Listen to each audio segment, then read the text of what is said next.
네, 오늘 이제 자연과 인간 생활 마지막 수업인데요. 마지막 발표만 남았습니다.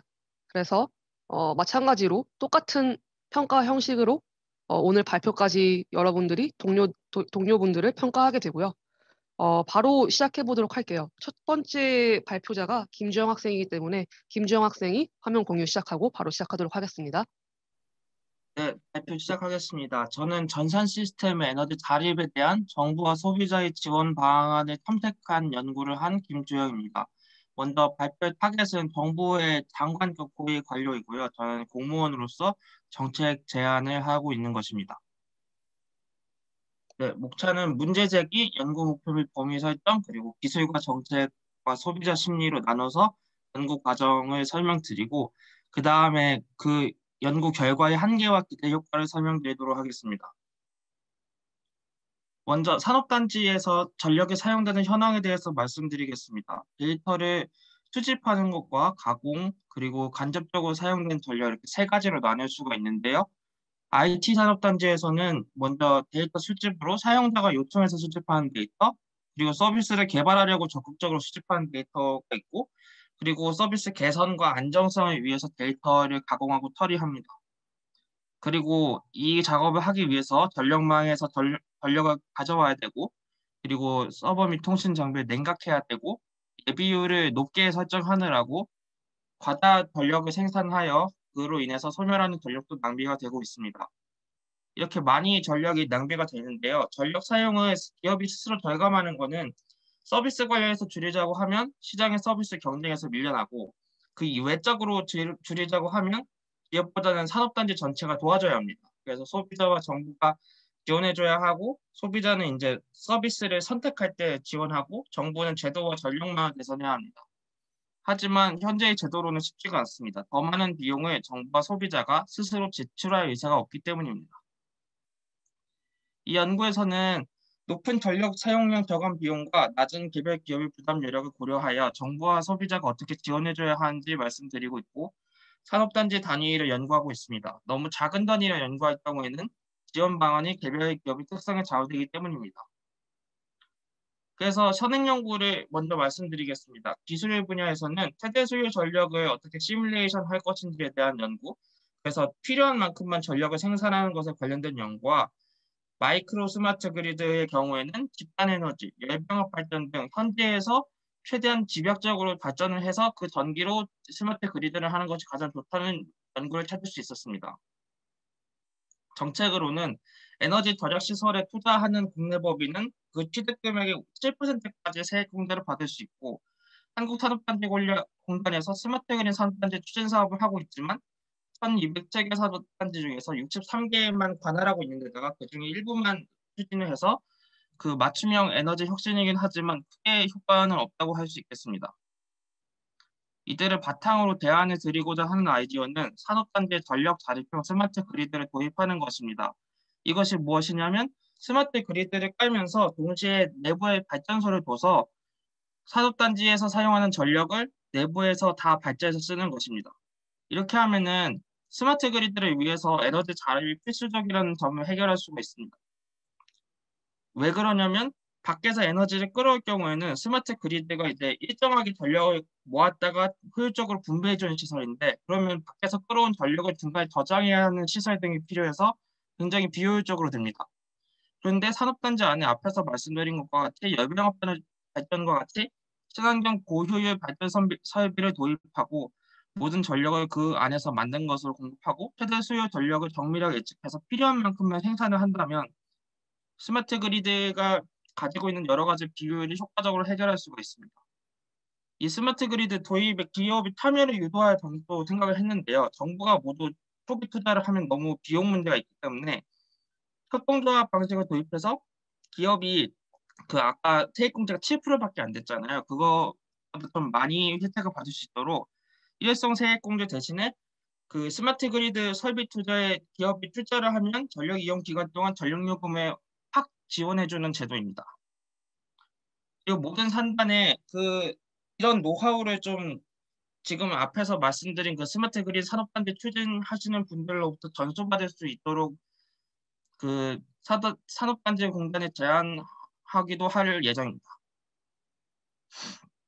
이 아이디어는 기본적으로 스마트 그리드 자체가 가지고 있는 이런 대부분의 장점들, 신재생 에너지를 확대할 수 있고 에너지 절약도 유도할 수 있고 뭐 설비 투자도 절감할 수 있고 효율도 높아질 이런 특성들도 가지고 있지만 동시에 이 전력 자립형 스마트 그리드는 특별히 더 좋은 이점이 있는 것이 정부가 기존에 이쪽으로 투자를 하고 있는 방침에도 부합을 합니다. 데이터 지능형 전력망 이게 스마트 그리드인데요. 기본 계획이 18년에 나왔는데 23년까지 4조 5천억을 투자할 예정인데 근데 이 계획의 문제는 대생에너지 확대에 대응해서 분산형 소규모 변전소를 도입하겠다는 내용이 있지만 이거는 열병합 발전 등이 뭐 국내 어딘가는 세워질 테니까 그거를 다른 거기서 나온 발전된 전기를 다른 곳으로 보내주는 발전소 기술을 확보하겠다. 이 정도에 그치고 있습니다. 그래서 그걸 확대해서 산업단지 위주로 스마트 그리드 도입하고 거기에 전력 자립형으로 열병합 발전소 등을 추가해서 설치한다. 이렇게 확대하는 것은 기술 그러니까 지금 이미 투자되고 있는 범위 내에 있으니까 크게 막 신규 투자를 하는 것도 아니면서 효과도 매우 좋을 것이라고 생각이 듭니다. 이제 소비자 분야에 대해서 말씀을 드리겠습니다. 시장을 좀 보자면 일단 소비자들은 직접 부담하는 비용, 그러니까 물건값 외에는 신경을 잘 안 쓰게 됩니다. 그리고 서비스의 질 해서 가성비를 따지게 됩니다. 물론 보시는 그래프와 같이 이런 굉장한 예외 사례들이 있기는 하지만 사회적 기업의 면모를 사실 카카오톡이나 이런 전산 업체들이 보이기가 참 힘듭니다. 왜냐하면 이제 소비자들이 카카오톡이 라인에 비해서 뭐 전기를 얼마나 친환경적으로 만들어서 쓰는지를 고려해서 라인보다 카카오톡을 쓰는 게 아니잖아요. 그렇게 전산업계는 기업의 사회적 면모를 보이더라도 서비스의 질이 그리고 가격이 최우선이 되는 특성을 더 가지고 있습니다. 그래서 제가 제안드리고 싶은 거는 서비스의 질을 건드릴 수밖에 없는 것인데요. 산업용 전기요금의 누진 구간을 좀 더 과격하게 해서 많이 쓰면 더 많이 내도록 하려고 합니다. 평소에 에너지 혁신을 하지 않으면 이제 정부가 갑자기 누진 구간을 올린다, 전기요금 올린다 하면 서버 용량을 줄이는 것이 가장 쉽기 때문에 그러면 서비스의 질이 나빠지겠죠? 그러면 소비자들이 자연스럽게 그 서비스를 멀리하게 되기 때문에 에너지 혁신을 할 수밖에 없게 만들어줍니다. 기업들은 아까 말씀드린 스마트 그리드가 적용되는 산업단지 등에 입주하기 위한 생각을 좀 더 해볼 수 있게 되고요. 그럼 전기요금을 그냥 다 올리면 되지 않냐라고 생각할 수 있는데요. 그렇게 하면은 일단 벤처기업들이 굉장한 피해를 입게 됩니다. 벤처기업들은 안 그래도 소프트웨어 개발 자체도 굉장한 비용이 드는 산업이고 요새 임금이 더 올라가고 있는데 거기에 산업용 전기요금으로 인해서 그 설비비, 유지비까지 더 부담하라고 하면은 전력 수요가 높은 대기업이 더 많이 전력 저감을 위해서 노력을 해야 된다는 그 책임 원칙에 반하게 되어서 누진 구간 조정으로 결정하게 되었습니다.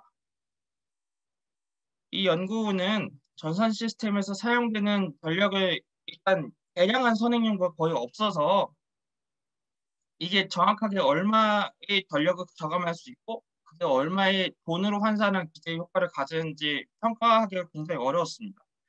그래서 계량이 잘 안 되기는 했는데요. 다만 전산업계에서 사용되는 전력의 규모는 점차 증가하는 것으로 알려져 있고 그리고 기업이 이 전력량을 스스로 절감하기 위해서 전기를 절약하기 위해서 노력하는 것이 굉장히 힘들다는 점은 계량이 정말 불필요할 정도로 명백하다고 느꼈습니다. 그게 이제 대부분의 기업들이 엄두를 내지 못하고 있고 실제로 네이버 같은 것도 기존에 있는 시설을 다 바꾸는 것은 무리라고 생각해서 친환경 전력 자립 데이터 센터를 따로 건설을 하고 있는 것으로 알고 있습니다. 근데 균형 예산의 관점에서 이 전력 자립형 스마트 그리드의 아이디어는 고효율 투자입니다. 이 투자를 하나 함으로써 수요를 정밀하게 예측하는 재생에너지 발전 설비에도 투자할 수 있는 거고 전력망 고도화를 통해서 조상 설비라고 해서 이쪽에서도 전기 보내고 저쪽에서도 전기 보내고 하면 한 전선에 반대로 전기를 보내려고 하는 힘이 생기잖아요. 그거를 맞춰서 한쪽으로만 보내도록 하는 그런 설비 등등 전력을 서로 막 주고받고 하는 총전탑 설비도 굉장한 많은 복잡한 설비들이 있는데 그런 것들을 가까운 데서 전기 만들어서 바로 뿌리면은 훨씬 설비 투자를 덜 할 수 있습니다. 그리고 기업이 전력망 개선에 스스로 참가해서 투자할 수 있도록 유도하는 부분도 있었습니다. 소비자 측면에서는 대안한 아이디어들이 전혀 불이익을 주지 않습니다. 산업단지 밖에 있는 기업들은 전기요금에서 불이익을 얻겠지만 산업단지 내로 들어오거나 에너지 혁신을 한다면 충분히 극복할 수 있을 것이라고 생각합니다. 이상으로 발표를 마치겠습니다.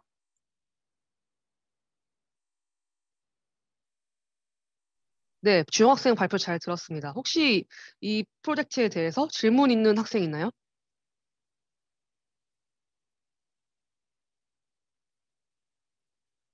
없나요?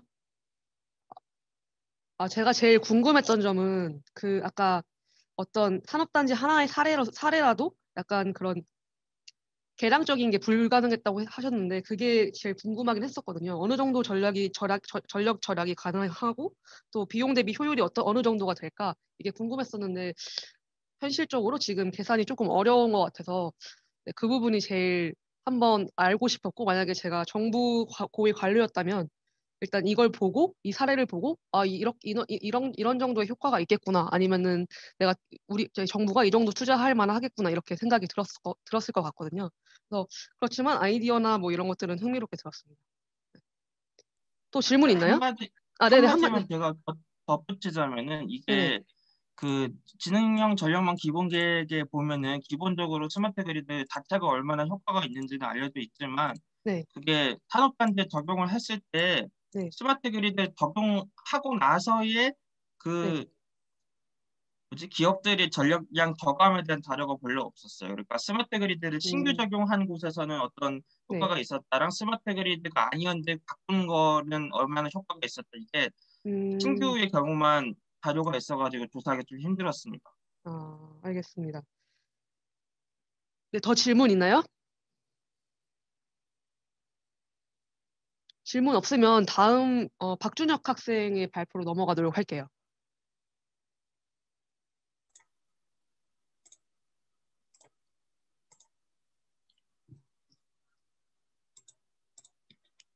잘 보이시나요? 네, 잘 보입니다. 그럼 발표 시작하겠습니다. 안녕하십니까. 가축 분뇨의 효율적 처리 방안 발표를 맡은 경제학과 박준혁이라고 합니다. 기존 국내 수자원 오염에서 주제를 좁혀 가축 분뇨 해결 문제를 최종 주제로 선정하였습니다. 발표 대상은 농촌 지역 지방자치단체 관계자들로 본인은 환경부 공무원으로서 국가적으로 점차 증가하는 분뇨 문제 해결을 위한 중앙정부 정책 방향을 홍보하고 이에 대한 협조를 구하기 위하여 발표를 진행하려고 합니다. 축산물 소비 증가에 힘입어 가축 사육 마리수가 늘어나면서 가축 분뇨 발생량이 2008년 4,174만 톤에서 2019년 5,184만 톤으로 24.2% 증가하였습니다. 2012년부터 해양 배출이 전면 금지됨에 따라 현재 가축 분뇨 처리 대응 방식은 크게 정화방류와 가축 분뇨 자원화로 나뉘어 진행되어 왔습니다. 그중 정화방류로 처리되는 가축 분뇨 비중은 2008년 9.8%에서 2019년 7.4%로 감소하였습니다. 정화 처리가 감소한 만큼 자원화되는 비중이 높아졌다고도 볼 수 있습니다. 현재 우리나라 가축 분뇨는 90% 이상이 퇴비 액비로 자원화되어 농경재에 환원되고 있습니다. 정부의 가축 분뇨 자원화 정책 추진에 따라 가축 분뇨 자원화 물량 비중이 2008년 84.3%에서 2019년 91.4%로 증가한 부분은 긍정적인 추세의 요소라고 볼 수가 있습니다. 문제는 가축 분뇨 발생량은 점점 증가함에도 불구하고 해당 자원의 수요처는 되려 점점 감소하고 있다는 점입니다. 가축 분뇨 발생량은 가축 사유두수 증가에 따라 2019년 5,184만 톤에서 2030년 5,356만 톤으로 3.3% 증가할 전망이지만 자원화된 퇴비와 액비를 수용할 경지 면적은 지속적으로 감소할 것으로 예상됩니다. 경지 면적은 같은 기간 158만 헥타르에서 150만 헥타르로 5.4% 감소할 전망입니다. 이와 같이 가축 분뇨를 퇴액비로 자원화하더라도 수요와 공급이 맞지 않게 되면서 수요와 수요처 확보가 어려운 상황이므로 수요처 확대에 노력을 기울여야 함과 동시에 가축 분뇨 발생량을 줄이거나 퇴액비로의 자원화를 대체할 또 다른 친환경적인 처리 방법을 고안하는 것이 불가피합니다. 많이 만들어지는 대로 땅에다 부으면 되는 거 아닌가 생각할 수도 있지만 토양 양분 과잉이라는 문제가 생깁니다. 우리나라 토양 양분 초과율은 평균 134.5%로 질소 수지는 OECD 1위이며 인수지는 일본 다음으로 높습니다. 이렇게 초과 공급된 양분은 농지의 경지에서 작물이 흡수하지 못하게 되면서 지하수와 하천으로 스며들어 수질 오염과 토양 산성화 등을 일으키므로 지나친 자원 투하는 환경에 대려 악영향을 미칠 수 있습니다. 이러한 상황에 대비하여 정부는 2005년부터 화학 비료에 대한 보조를 중단하고 친환경 농업 육성 정책을 시행하였습니다. 그럼에도 화학 비료 판매량은 2009년 424만 톤에서 2017년 438만 톤으로 증가하였습니다. 이로 인해 국내 자원화 퇴비 액비의 수요가 위축되고 있다는 게 문제되고 있습니다. 때문에 퇴액비의 수요와 공급의 균형을 달성할 수 있는 대책을 마련해야 함과 동시에 가축 분야에 대하여 퇴액비뿐만 아니라 다른 활용 방안을 고안할 필요가 있습니다. 이에 대한 솔루션이 바로 경축순환 농업입니다. 경축순환 농업이란 농업부산물을 재활용함으로써 농업 환경 및 생태계를 보존하고 지역 내 농축산업 간 연계를 높여 지역 순환 구조를 확립하는 것을 의미합니다. 축산농가의 가축 분뇨를 경종농가의 작물 재배 비료로 이용하고 경종농가의 농업부산물을 가축사료로 이용하는 시스템입니다. 화학비료 중심의 고투입 농법과 경축순환 농법의 미정착으로 인하여 토양, 용수, 경관이 계속 악화되고 있는데 경축순환 농업은 화학비료의 사용을 자연스레 낮추어 환경오염을 줄일 뿐만 아니라 경영비 압박을 낮춤으로써 농업 생산의 환경적 및 경제적 지속 가능성을 제고시킬 수가 있습니다. 경축순환 농업을 위해선 4R이 필요합니다. 바로 리사이클, 리듀스, 리유즈, 리저널 트리트먼트입니다. 정책 시행에 있어 먼저 경축순환 농업의 핵심이라고 할 수 있는 환경이 허용하는 범위 내에서 적정 사육 도수를 유지하는 토양 양분 관리제 및 가축 사육 총량제를 도입할 것입니다. 이를 위해서는 시군구청 단위로 가축 분뇨 발생량을 산정하고 퇴비와 액비 제조시설 용량 조사를 통해 처리 가능량을 파악하고 자체 생산된 퇴비와 액비에 대하여 해당 지역 수용 가능 규모 통계를 구축하여 데이터 기반의 지역 단위 경축순환 농업이 정착될 수 있도록 하는 지원이 필요합니다. 그 다음으로는 원활한 유통과 관리를 위하여 지역 여건에 적합한 자원화 주체별 상생 모델을 개발하고 기초자치단체별 전담 관리 조직을 운영하는 것입니다. 경종 및 축산농가 연계 시스템의 구축에 필요한 퇴비 유통 전문 조직체 육성이 바로 그것입니다. 퇴비 유통 전문 조직은 가축 분뇨의 적정 처리가 어려운 소규모 개별 축산농가 퇴비의 부속도를 관리하고 완숙 퇴비를 경종농가에 무상 공급 살포하는 등의 임무가 부여되며 조직체는 농업법인, 농축협, 경종농가 장목반, 조사료 경영체 등의 당사자들이 참여할 수 있습니다. 친환경 에너지로의 연계 또한 중요한 부분이기 때문에 다음 장에서 별도로 다뤄보도록 하겠습니다. 이에 대하여 해결해야 할 과제가 몇 있습니다. 먼저 경종농가와 축산농가를 어떻게 유인하여 제도를 정착시킬 것인가가 첫 번째 문제입니다. 다만 경축순환농업에 대하여 축산업계에서 특히 민감하게 받아들이고 있는 부분이 바로 가축사육 총량관리제 도입입니다. 가축사육관리제 도입을 통하여 가축사육 규모 등 축산업을 규제하겠다는 것과 다름없기 때문입니다. 또한 무엇보다도 적정 사유도수 준수를 통한 균형은 어떻게 유지할 것인가가 가장 중요한 문제입니다. 자연재해 등을 이유로 하여 이러한 균형이 깨어지게 되면 경종농가가 퇴액비를 제때 지급받지 못하거나 반대로 퇴액비가 지역에서 연결되는 대상을 찾지 못해 남아도는 등의 문제가 생깁니다. 먼저 유인책으로서 조사료 재배 경종농가에 대한 지원을 확대할 필요가 있습니다. 농업인에게 제공되는 인센티브의 형태로 직불금이라는 제도가 있습니다. 특정 조건을 만족하기만 하면 무조건 주어지는 보조금 정도로 생각하시면 됩니다. 중장기 선택형 직불금 형태로 지급 방안을 검토할 필요가 있습니다. 예시와 같이 경종농가의 가축 분뇨 퇴액비 사용 시 사료작물 재배 농가의 식량자급 기여행위 시 등 직불금 지급 대상도 구체적으로 명시할 필요가 있습니다. 가축사육 총량제의 실시가 가장 어려운 부분 중 하나일 것 같습니다. 이에 대하여 제가 고안하여 제시하는 솔루션은 기존 축산업계의 반발을 최소화하기 위하여 기존 가축의 수에 따른 가중치를 부여하여 각 농가별 한도를 책정한다면 도움이 될 것입니다. 지역 전체의 가축 수를 절반으로 줄여야 한다면 100마리를 사육하던 농가는 50마리로, 60마리를 생산하던 농가는 30마리를 줄이게끔 하는 것입니다. 또한 사육 가축의 감축으로 인해 시설과 사료에 잉여가 발생할 수 있기 때문에 이미 투자된 자본에 대한 적절한 보상이 주어져야 할 것입니다. 적정 가축 도수 추산 및 관리는 지역 여건과 사회적 합의를 전제로 하되 감축이 필요할 경우 사육 가축 밀도 기준 강화, 신규 진입 시 규정 강화 등의 방법을 통해 자연적으로 감축이 이루어질 수 있도록 유도해야 할 것입니다. 또한 경종농가 규모에 대비 분노 생산이 과다하여 균형이 맞지 않게 되는 경우 일부 자원을 포기하고 정화방류하거나 더 나아가 잉여 분뇨를 에너지화하는 방법이 있습니다. 에너지화에 대해서 잠시 알아보도록 하겠습니다. 퇴액비료의 자원화 이외에도 분뇨의 고체 연료화를 통해 가축 분뇨의 농경지 유입을 줄여나가는 방법이 있습니다. 우선 본래 전기는 석탄, LNG 등을 연소시킨 열에너지로부터 생성됩니다. 이런 전기를 다시 열로 변환하여 사용하는 것은 발전 효율이 40%까지 되지 않는 것을 생각했을 때 매우 비효율적인 전기 사용 방법입니다. 고체 연료 사용과 같이 열을 열로 직접 전달한다면 에너지 효율을 높일 수 있다는 장점이 있습니다. 축분뇨 연료화는 축산농가에서 발생한 축분을 현장에서 혹은 공공처리시설로 수거된 축분을 고액 분리 과정을 거쳐 연료로 만드는 일입니다. 이를 위해서는 건조기와 연료 성형기가 필요합니다. 고체 연료를 위한 전용 보일러 역시 필요합니다. 축분을 태워 열을 생산하고 농가에서 필요한 열원으로 바로 사용할 수 있다면 전기 소비 구조의 개선과 더불어 환경오염도 막을 수 있어서 국가적 차원의 합리적 에너지 소비를 끌어낼 수 있는 좋은 해결책이 될 것으로 생각하고 있습니다. 각 축사에서 수급해온 가축 분뇨는 바싹 말린 후 원통형 고형 연료로 성형됩니다. 원형을 떠올릴 수 없을 만큼 확 달라지니 고형 연료는 화력발전소, 열병합발전소, 공장, 지역 난방시설, 제철소 등 대규모 시설 위주로 공급됩니다. 향후 기술이 발달해 생산량이 늘어나면 농가나 영농단체 등 소규모 시설에도 보급 가능해질 것입니다. 국립축산과학원은 2016년 수분이 60% 이상인 소똥을 하루 이틀 만에 직경 10mm에서 20mm 이하의 동그란 환 모양의 펠릿으로 가공하는 기술을 개발했습니다.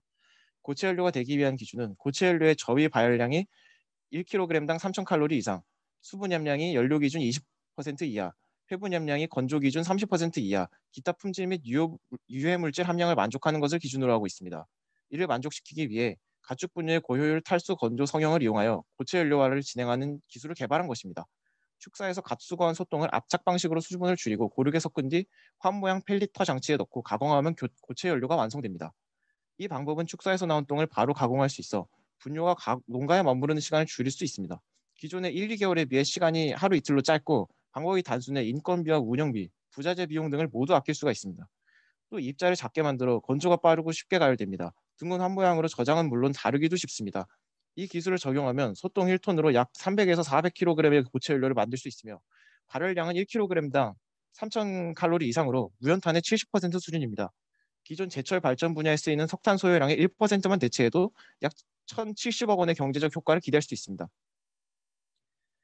지금까지 발표드린 내용을 토대로 각 지방자치단체 관계자께서는 각 지역에 맞는 효율적이고 자율적인 진행 계획을 확립하고 경축순환농업이 문제없이 시행되도록 적극 협조해 주시기 바랍니다. 이상으로 발표 마치겠습니다. 감사합니다. 네, 흥미로운 발표 잘 들었습니다. 혹시 다른 학생들 중에 질문하실 내용 있나요? 질문하실 분 있나요?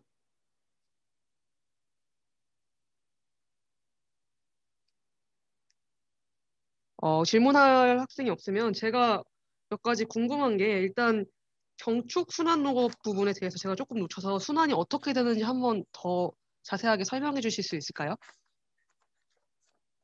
이 경축순환농업이 네. 일단 경종농가가 이제 일반적으로 씨를 뿌려서 이제 작물을 재배하는 농가고 축산업이 이제 가축을 길러가지고 이제 수익을 내는 산업이잖아요. 네. 그래서 경종농업에서는 농업 부산물이 이제 뭐 볏짚이라든지 아니면 사료로 사용할 수 있는 부산물이 발생을 하는데 그 부산물을 이제 축산 농가에다가 전달을 하고 이제 축산 농가에서는 퇴비로 활용할 수 있는 양분을 이제 공급을 해가지고 서로 이렇게 트레이드하는 식으로 그렇게 자원이 누수되지 않게끔 여기 교환한다는 의미로 생각하시면 될 것 같습니다. 알겠습니다. 그럼 혹시 이런 경종 순환 농업이나 아니면 이런 그 고체 연료 같은 기본 아이디어는 원래 제시되어 있는 아이디어고 지금 준혁 학생이 새롭게 생각해낸 부분들은 이것들이 더 잘 이루어질 수 있게 하는 부분들에 대해서 그걸 제시하신 거죠? 새롭게 생각한 걸 네, 제시하신 거죠? 맞습니다. 약간 활성화를 잘할 수 있는 부분에 대해서 좀 제시를 한 겁니다. 네, 알겠습니다. 또 질문 있나요, 혹시? 다른 학생들? 질문 없으면 다음 프로젝트인 김혜진 학생의 프로젝트로 넘어갈게요.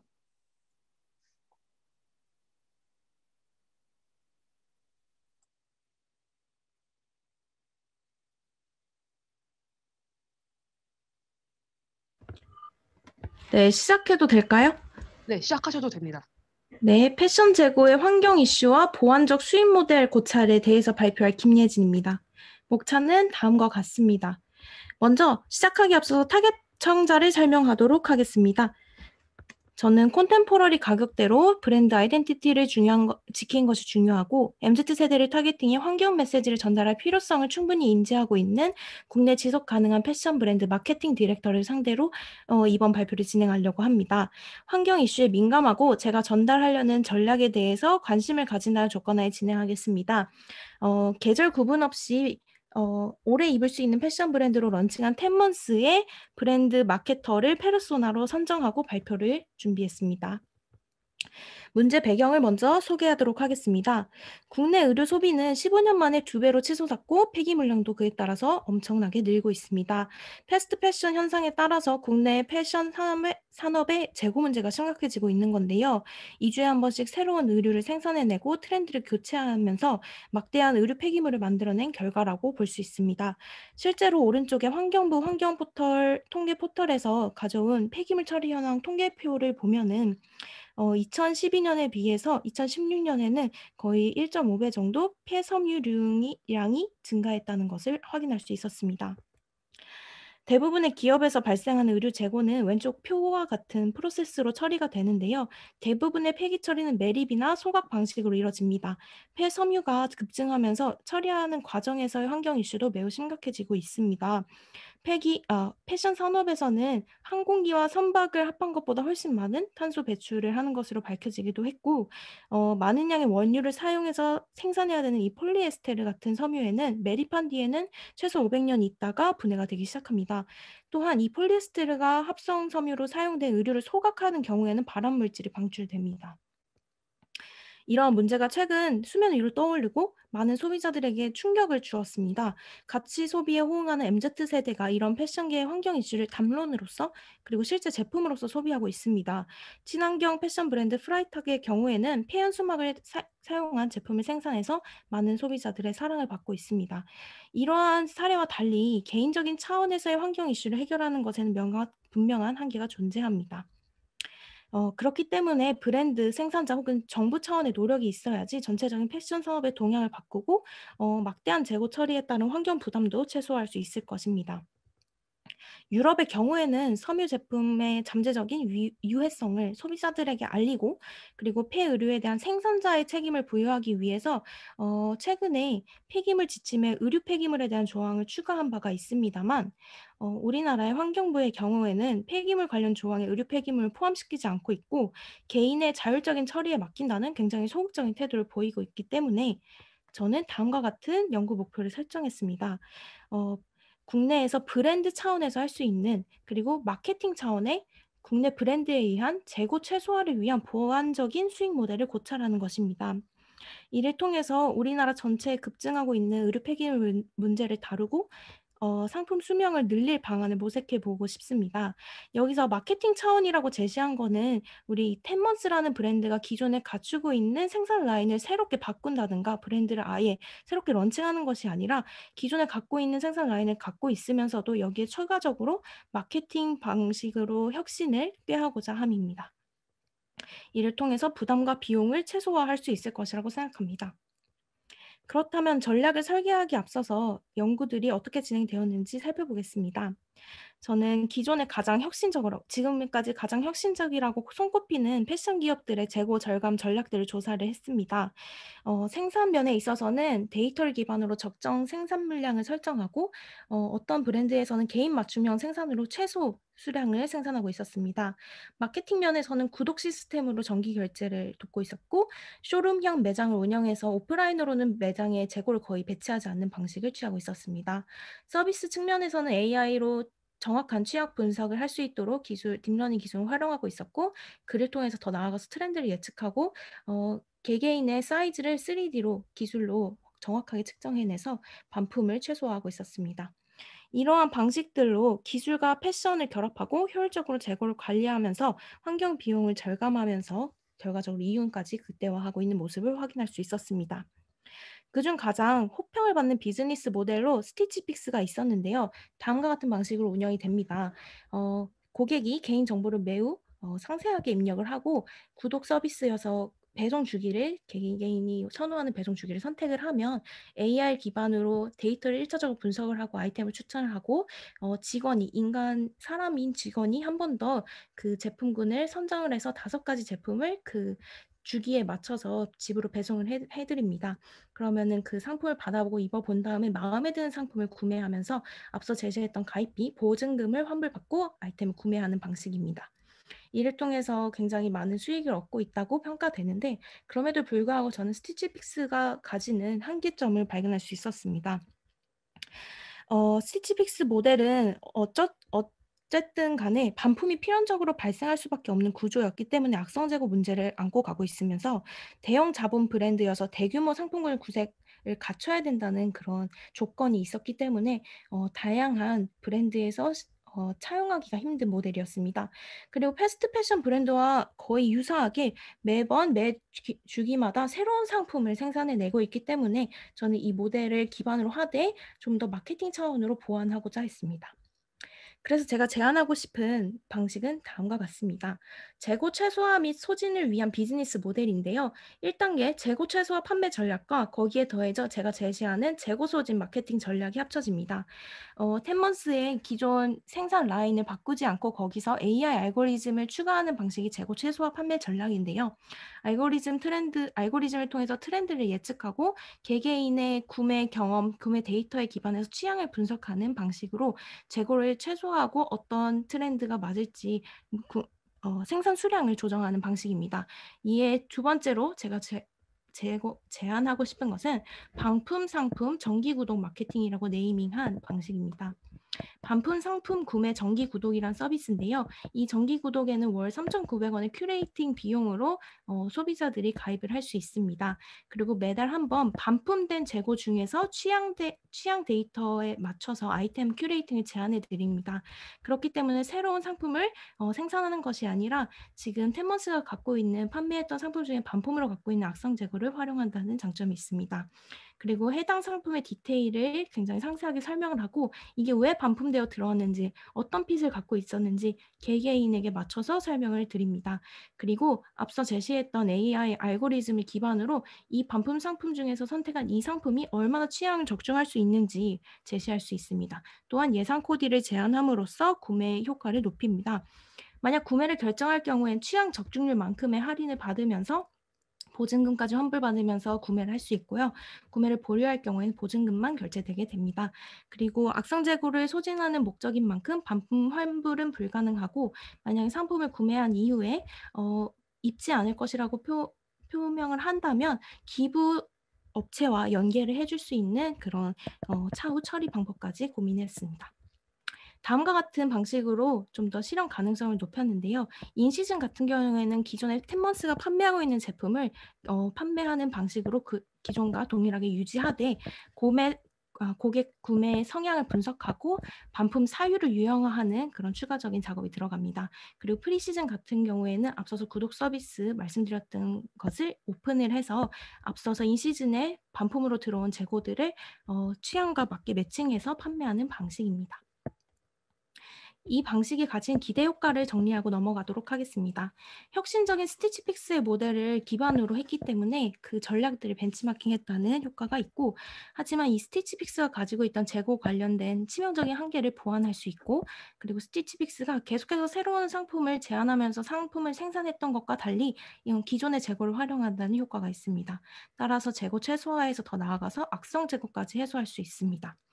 MZ 세대가 호응하는 구독 서비스를 기반으로 환경 메시지를 제안하기 때문에 텐먼스의 브랜드 타겟팅과 적합하고요. 마지막으로 의류 상품의 매립 혹은 소각 시기를 늦추고 그리고 재고로 남아서 소각될 수 있었던 제품의 재활용 기회를 줌으로써 환경 오염도 최소화할 수 있습니다.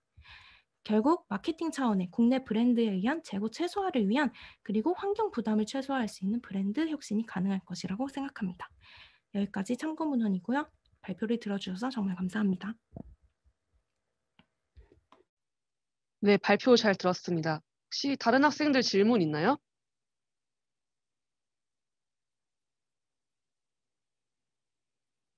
질문 없나요? 그러면 제가 조금 해볼게요. 원래 그 추석 과제 때 저도 마찬가지로 생산자의 소비자에 의한 소비자가 줄이는 걸로만 한계가 있다고 생각해서 그 스티치픽스 사례를 들었는데 여기에서 더 나아가서 이 스티치픽스의 한계점을 발견하신 게 조금 더 나아가신 점이라고 생각이 되고 혹시 반품 상품 구매 정기 구독이라는 이런 아이디어는 예진 학생이 만든 건가요? 새로 생각해낸 건가요? 아니면은 지금 현재 이런 구독 서비스를 하고 있는 브랜드가 있나요? 이런 브랜드는 제가 찾아본 결과는 없었고요. 제가 네, 이런 아이디어를 가져온 것은 제가 평소에 네, 유통기한 임박 상품들을 모아 파는 그런 매장, 네, 온라인몰을 굉장히 잘 사용을 하는데, 네네. 그런 의미에서 네. 자칫하면 버려질 수 있는 것을 한 번 더 사용할 수 있게 해주는 서비스가 뭐가 있지 않을까 해서 패션 산업에 적용해봐서 아이디어를 낸 겁니다. 네. 참신한 아이디어라고 생각이 됩니다. 네. 또 다른 학생들 질문 감사합니다. 있나요? 질문 없으면 다음 프로젝트인 최기현 학생의 프로젝트로 넘어갈게요.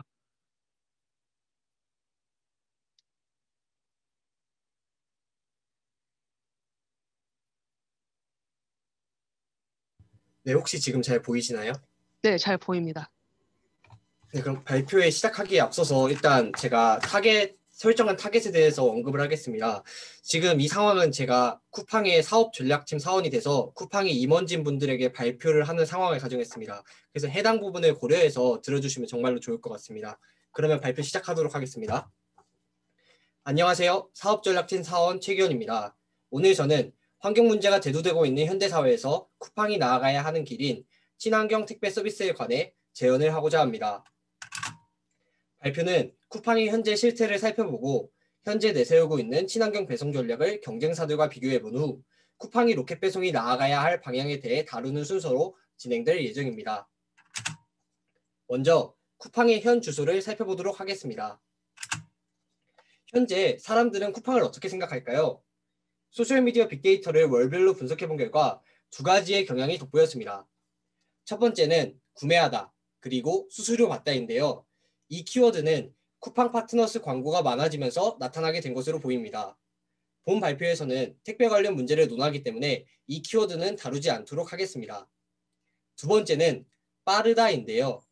이 키워드는 당일 배송이 이루어지는 로켓 배송의 특징을 반영한 것으로 보입니다. 즉, 사람들은 현재 로켓 배송의 신속함에 열광하고 있다고 볼 수 있겠습니다.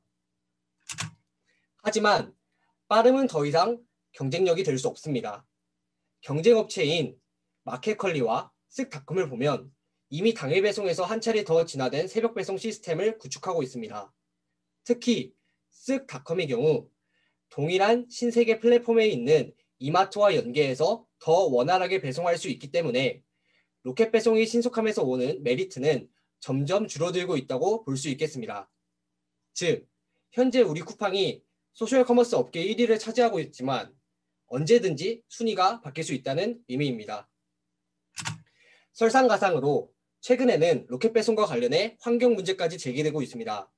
동일한 주문자가 로켓 배송으로 상품 여러 개를 주문하면 각 상품이 출고되는 물류센터가 다르기 때문에 묶음 포장이 아니라 개별 포장이 이루어지는데요.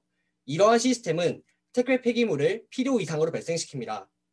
택배 이용률이 지속적으로 증가하고 있는 현 상황을 고려했을 때 쿠팡은 환경 파괴의 주범이나 다름이 없습니다. 한편 경쟁사들도 쿠팡과 비슷한 입장에 있기 때문에 각자 나름대로 친환경 배송 전략을 내세우는데요. 택배 폐기물 문제가 자연과 더불어 인간에게도 피해를 주기 때문에 현재 경쟁사들 사이에서 친환경 전략에 관해 많은 홍보가 이루어지고 있습니다. 그러면 이제 그 전략들을 한번 비교해보는 시간을 갖도록 하겠습니다. 쓱닷컴에서는 현재 조건 없이 소비자들에게 RB백이라는 친환경 배송 박스를 제공하고 있습니다. 또한 RB백으로만 배송을 진행하고 있습니다. 그에 반해 우리 쿠팡은 기본 원칙이 박스 배송이며 프레시백이라는 친환경 배송 박스는 유료 회원이 신청을 할 때만 제공하고 있습니다. 즉, 이미 친환경 전략에서는 경쟁사에 비해 뒤처지고 있습니다. 더 큰 문제는 로켓 프레시와 달리 로켓 배송에서는 프레시백이 사용되지 않는다는 것인데요. 이럴 경우 친환경 배송의 의미가 무색해지게 됩니다. 한편 현재 우리 쿠팡은 로켓 배송의 친환경 전략으로 일부 제품을 비닐로 포장하고 있는데요. 그러나 여전히 포장재의 양이 과도하게 많다는 본질적인 문제는 해결하지 못하고 있습니다. 사진에 나와 있는 것처럼 펜 5개를 포장하는데 비닐 4개가 쓰이는 경우가 허다합니다. 설상가상으로 비닐의 경우 종이 박스에 비해 파손이 위험까지 더 크므로 현 정책이 잘못되었다고 말할 수 있겠습니다. 해외에서는 어떻게 택배 폐기물과 관련된 환경 문제를 해결했을까요? 핀란드 페루스테 사이 리팩 서비스가 좋은 예시인데요. 저는 이 서비스의 특징인 리워드 시스템에 주목해 주셨으면 좋겠습니다. 리팩 서비스에서는 소비자가 박스를 반송하면 리워드를 받을 수 있습니다. 그러나 한국의 경우는 어떤가요? 리워드는 찾기가 어렵고 오히려 소비자에게 부담을 주는 보증금 제도가 강조되어 있습니다. 즉, 환경을 위해 소비자가 희생해야 하는 구조가 형성되어 있습니다. 따라서 제 생각에 한국에서는 환경과 소비자 모두 윈윈할 수 있는 전략을 짜는 것이 중요해 보입니다. 이제 로켓 배송이 나아가야 할 미래에 관해 다루어 보겠습니다. 전략 도출 전 실제 로켓 배송 이용자들을 대상으로 설문조사를 실시하였는데요. 설문 결과 뷰티와 전자기기 제품군이 타 제품군에 비해 파손 가능성이 높았습니다. 따라서 저는 파손 가능성이 낮은 제품군과 높은 제품군을 분류해 친환경 배송 전략을 달리 세울 필요가 있다고 판단했습니다. 먼저 파손 가능성이 낮은 제품에 대해서는 배송 거점 제도를 제안하고 싶습니다. 현재 물품을 보관하고 포장하는 작업이 이루어지는 장소는 물류센터인데요. 저는 이 제도에서 소비자와 직접적으로 이어지는 캠프가 편의점처럼 제품들을 항상 일정 수준 보유하도록 설계했습니다. 그 이유는 파손율이 적은 제품에 대해서는 포장을 최소화하고 싶은데 캠프에서 직접 상품이 출고가 될 경우 기존 방식과 달리 묶음 포장이 용이해지기 때문입니다. 포장 절차는 주문된 상품들을 마을별로 프레시백에 담는 것으로 설계했으며 배송은 그 프레시백을 해당 마을의 배송 거점에 전달하는 것으로 설계했습니다. 배송 거점은 관리사무소나 마을회관 혹은 경비초소로 생각하고 있습니다. 소비자는 그 거점에 방문해 서류에 서명을 하고 물품을 수령하면 됩니다. 이때 소비자가 굳이 거점에 방문해야 하는 불편함을 감수하면서 배송 거점 제도를 활용할 것인지에 대한 의문이 제기될 수 있는데요. 저도 충분히 그럴 수 있을 것이라 판단했고 불편함에 대한 보상으로서 로켓 배송의 최소 결제 금액 제한을 없애주면 좋을 것 같다고 생각했습니다. 이후 보상의 실효성을 검증하기 위해 설문조사를 실시하였는데 결과를 보면 보상이 주어지자 제도에 관해 부정적으로 바라보는 사람들이 줄어들었음을 확인할 수 있습니다. 즉, 제가 설계한 보상이 사람들에게 충분히 매력적으로 보인다는 것입니다. 한편 설문조사에서는 가격 할인에 대한 목소리도 충분히 많았는데요. 제시한 보상과 더불어 배송 거점 제도를 이용한 횟수에 따라 가격 할인 쿠폰을 제공한다면 소비자들이 적극적인 제도 참여를 기대해봐도 좋을 것 같습니다. 정리하자면 배송 거점 제도의 장점은 두 가지로 요약될 수 있습니다.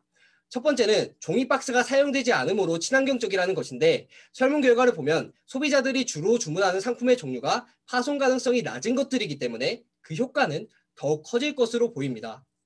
두 번째는 프레시백이 더 활발하게 사용된다는 것인데 친환경 배송을 처음 경험하는 일반 회원들이 많기 때문에 우리 쿠팡이 친환경 기업 이미지를 확립하는 데 더 유리할 것으로 보입니다. 다음으로 파손 위험이 높은 제품군에 대해서는 DIY 박스 캠페인을 제안하고자 합니다. 기본적으로 파손율이 높은 제품을 배송할 때에는 제품 보호가 무엇보다 우선이기 때문에 종이 박스는 반드시 사용되어야 합니다. 그런데 보통 종이 박스는 배송 과정에서 제품을 보호하는 임무를 다하면 곧바로 버려지는데요. 저는 이 점에 주목했고 종이 박스에게 제2의 새로운 역할을 부여하면 택배 폐기물의 양이 줄어들 것이라 생각했습니다. 그 역할로서 저는 소비자가 주문한 상품에 대응되는 액세서리를 떠올렸고 이에 관해 사전조사를 실시했습니다. 조사 결과 일부 소비자들이 실제로 택배 박스를 가지고 DIY 활동을 하고 있음을 파악할 수 있었는데요. 그런데 한 가지 의문이 생겼습니다.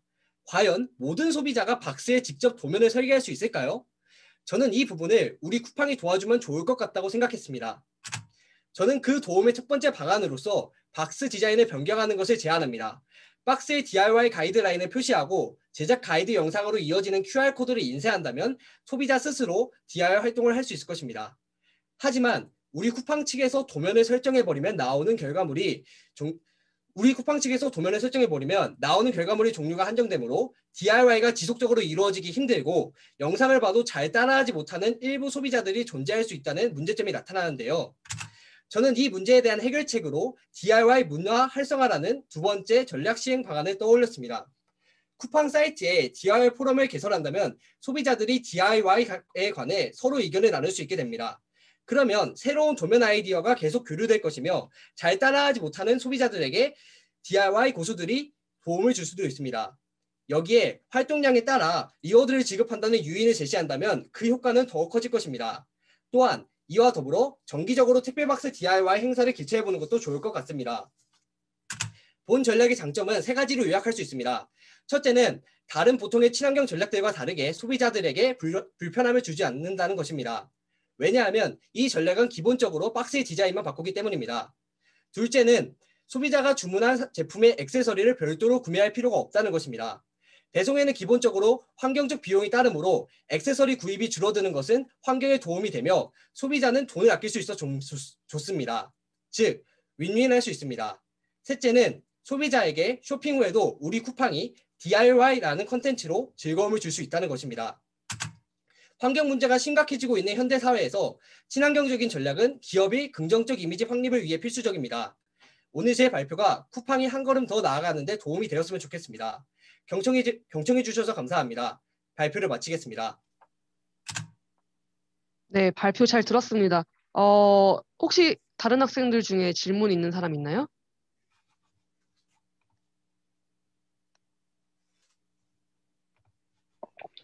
저 질문해도 될까요? 네네. 말씀해주신 대책들을 시행하고 나면 이제 회사 측에 이익이 된다고 하더라도 초기에 이제 말씀해주신 대책들을 회사 측에서 실행을 하다 보면 초기 비용이 들어가기 마련인데 그 초기 비용 같은 경우에는 그냥 회사 입장에서 예산을 편중하면 되는 건가요? 아니면 자체적으로 그걸 뭔가 생성할 수 있는 방안이 있나요? 일단 제가 생각한 유인은 첫 번째로 배송이 효율화되기 때문에 배송 비용이 절감된다고 생각을 했습니다. 따라서 그 절감된 비용을 이 캠페인을 시행하는 데 투자하면 될 것이라고 생각을 했고요. 일단은 처음에 시작할 때는 이제 일부 지역을 대상으로 일단 사전 테스트를 거쳐보는 것을 설정을 했기 때문에 그 지역에서 나타나는 이제 비용을 가지고 이후에 또 설계를 해봐야 될 것 같습니다. 답변이 되셨나요? 네, 감사합니다. 네, 또 다른 학생 질문 있나요?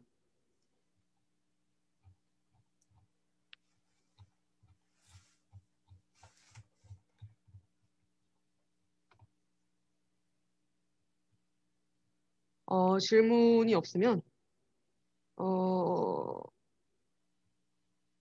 네, 다음 일단 흥미롭게 잘 들었고요. 발표 타겟을 아주 명확하게 잡으셨고 거기에 대해서 어떤 설문조사나 이런 방법론 물론 그 응답수가 적긴 하지만 16명은 조금 더 약간 그 응답 그 조사 그 설문 대상자를 조금 확보해야 되긴 하지만 일단 방법론적으로는 어떤 연구에서 많이 쓰이는 방법들을 아주 적절하게 잘 활용하신 것 같습니다.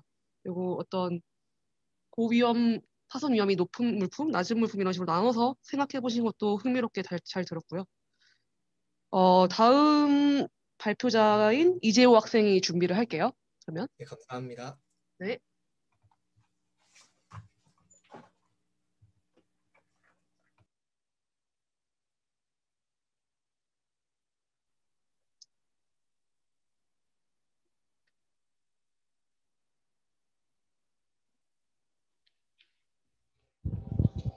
잘 들리시나요? 네, 잘 들립니다. 네, 그럼 발표 시작하겠습니다. 안녕하십니까. 저는 유전자 변형 생물, 일명 GMO로 인한 유전자 오염의 현황과 대책에 대해 발표할 기계공학부 이재호라고 합니다. 먼저 발표를 시작하기 앞서 발표 순서에 대하여 설명드리겠습니다.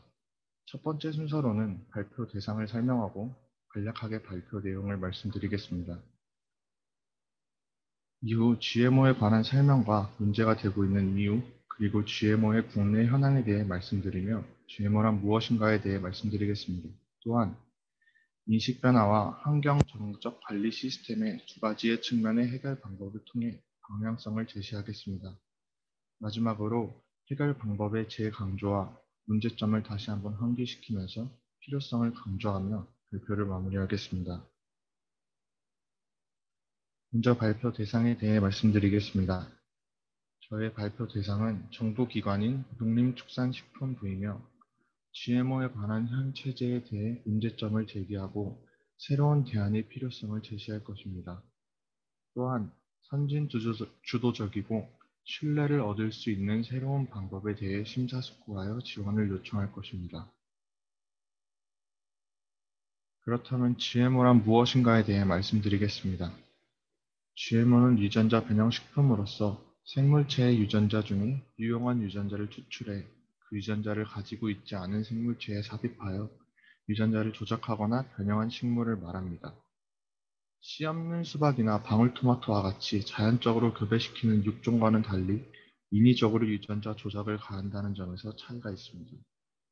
GMO는 제초제를 덜 쓰고 적은 노동력과 생산 비용으로 많은 수확량을 올릴 수 있다는 장점을 가지고 있어 식량 문제를 해결할 수 있는 잠재력을 가지고 있고, 더 나아가 제초제와 살충제 감소로 환경 오염을 줄일 수 있다는 장점을 가지고 있습니다. 그렇다면 왜 GMO는 문제가 되고 있을까요?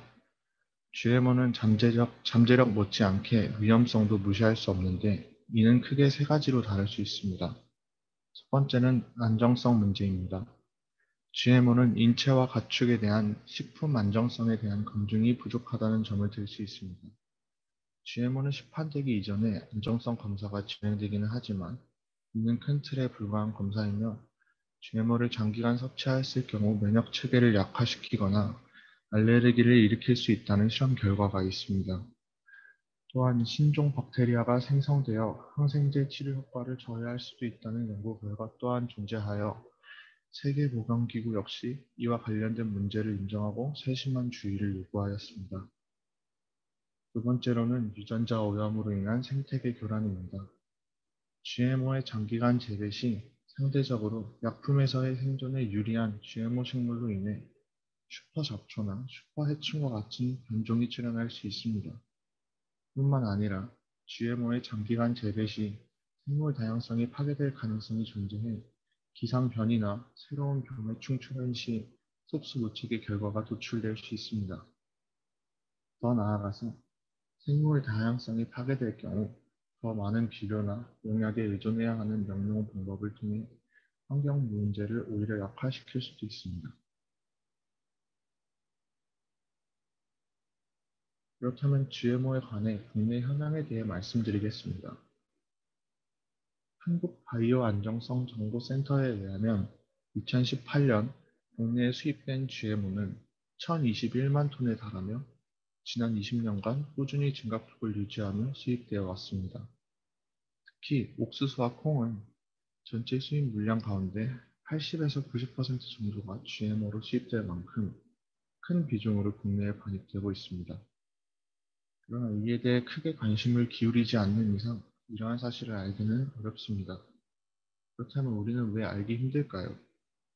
현재 우리나라의 GMO 표시는 의무화되어 있습니다.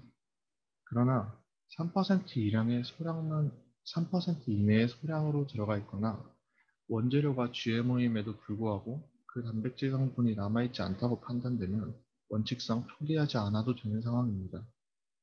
그러다 보니 매년 220만 톤 가량의 식용 GMO가 사용되지만 우리 주변에서 GMO 표기는 찾아볼 수 없습니다.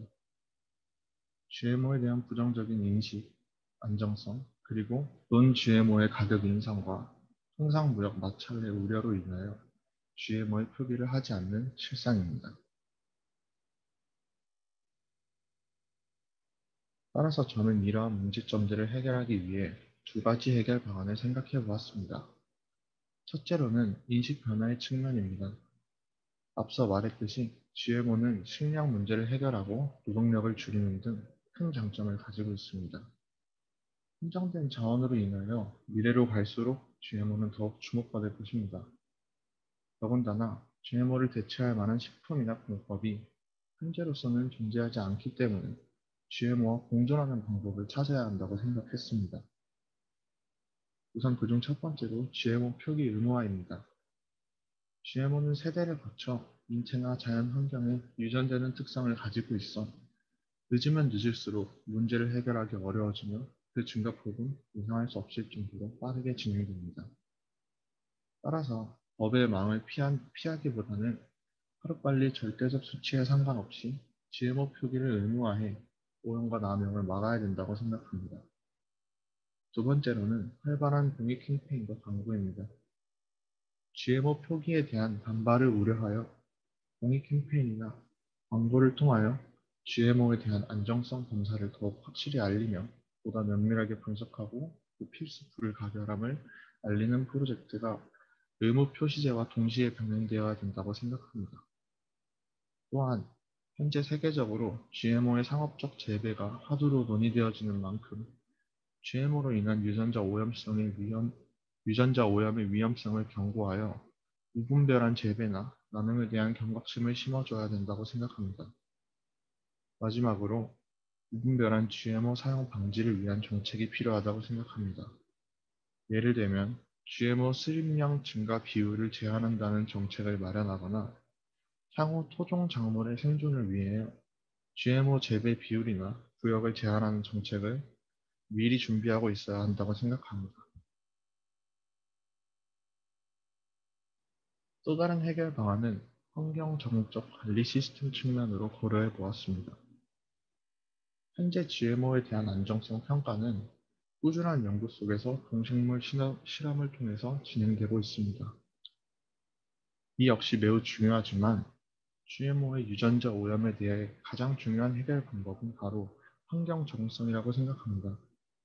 환경에 대한 영향 평가 기술은 타 분야와 달리 각 나라마다 자연 환경에 따른 지역성을 가지고 있기 때문에 이전이나 모방이 상당 부분 제약된다고 생각합니다.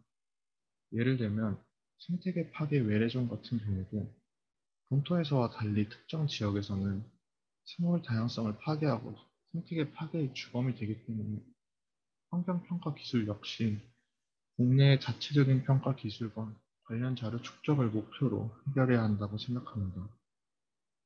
이에 연장선상으로 GMO 개발 이후 환경 도입 이전 단계에 각 국가에 맞춰진 격리된 소형 생태계 속에서 평가 역시 선행되어야 한다고 생각합니다. 앞서 말했듯이 이미 GMO는 우리 삶과 생태계 속에 자리 잡고 있습니다. 세계적으로 미국이 수출을 장려하고 있는 GMO 재배 시장에서 한국을 포함한 많은 국가들이 부정적인 시선으로 바라보고 있지만 무시할 수 없는 그 이점으로 인하여 수긍하고 받아들이고 있습니다.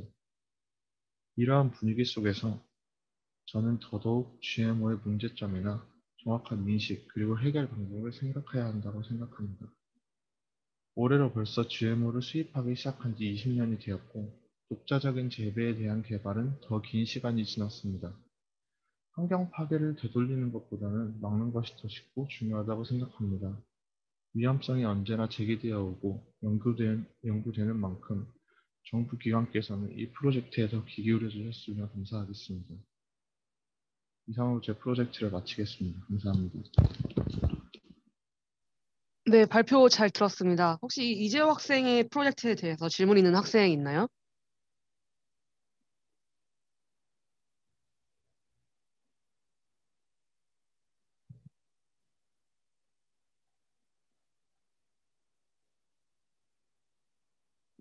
질문 없으신가요? 그러면은 제가 한번 해보면 지금 이 GMO의 공존 가능성 이런 것들에 대해서 해결 방책으로 제시하신 부분들 중에 어떤 부분들이 이제 재호 학생이 새롭게 생각해보거나 기존에 없던 것들을 기존에 없던 것들을 생각해봤거나 아니면 대체할 수 있는 더 좋은 방법이라고 생각했던 것들에 대해서 더 좋은 방법이라고 생각했던 이었다던가 이런 것들이 어떤 부분이었나요? 예, 제가 생각했을 때 GMO의 네. 문제점은 네. 그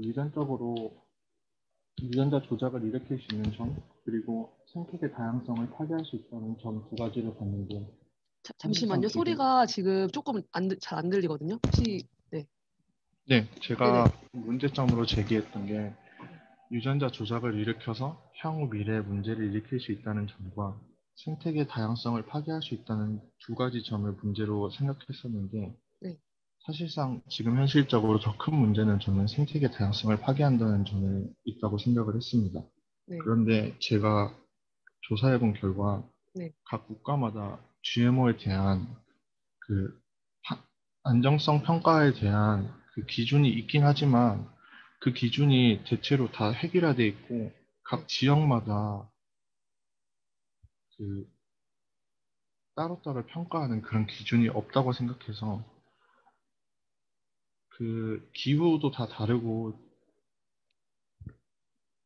지형도 다 다르기 때문에 그 평가는 곳에서 다 따로따로 평가해야 된다고 그 점을 좀 반영해야 된다고 생각했습니다. 그러니까 그 지역마다 로컬의 그런 특성에 맞춰서 이런 평가 기준들을 마련해야 된다고 하신 거죠? 주장하신 그걸 말씀하시는 거죠? 네, 그 점이 지금 제가 조사하는 바로는 없다고 생각해서 생각해 그럼 봤습니다. 혹시 이거에 대해서 어떻게 그 지역별로 어떤 식으로 그런 뭐 변수들이나 이런 것들을 어떤 기준들을 바꾸면은 좋을지 생각해 보신 게 혹시 뭐 그 레포트나 이런 데에는 들어 있을까요? 네, 그래서 제가 아까도 잠깐 말했었었는데 시간이 네. 부족해서 자세하게 설명을 못했지만 네. 그 각 국가마다 네. 환경 도입 이전 단계에 소형 생태계나 네. 그런 것을 만들어서 미리 네. 적용을 시키는 방향으로 하면 음, 좋을 것 같다고 생각을 했습니다. 일종의 그 일종의 그런 실험인 거네요. 작은 생태 실험 공간을 만들어서 그런 것들을 실험해 보자라는 거네요. 그죠? 네, 동물 실험은 이미 많이 되고 있지만 이런 네. 부분에 대해서는 없다고 판단을 해가지고 네. 준비해봤습니다. 네, 알겠습니다. 발표 잘 들었고요. 그러면은 다음 발표자의 프로젝트로 넘어갈게요. 다인 학생 준비됐나요? 네, 들리시나요? 잘 안 들립니다. 조금 크게 해주셔야 될 것 같아요. 들리시나요? 조금 더 커야 될 것 같습니다. 크게요? 네. 네, 이 정도면 될까요? 저만 작게 들리는지 잘 모르겠는데 지금 저는 되게 작게 들리거든요. 다른 학생들도 혹시 지금 작게 들리나요? 채팅으로 말씀해 주셔도 됩니다. 제가 이어폰이 조금 덜 꼽혀 있어서 괜찮은 것 같아요? 그런가요? 작게 들리는 사람도 있고 이어폰이라고요, 지금? 혹시? 아니, 제 이어폰이 지금 살짝 덜 꽂혀 있어서 방금 좀 더 제대로 꽂았는데 덜 아직도 꽂혀 있다고요? 약간 좀 작게 들리는 것 같거든요. 그래서 혹시 아예 마이크 부분 지금은 네, 어떤가요? 잘 들립니다. 네, 괜찮아요? 네네네, 네, 이어폰을 빼고 그럼 하도록 하겠습니다. 네네네. 네.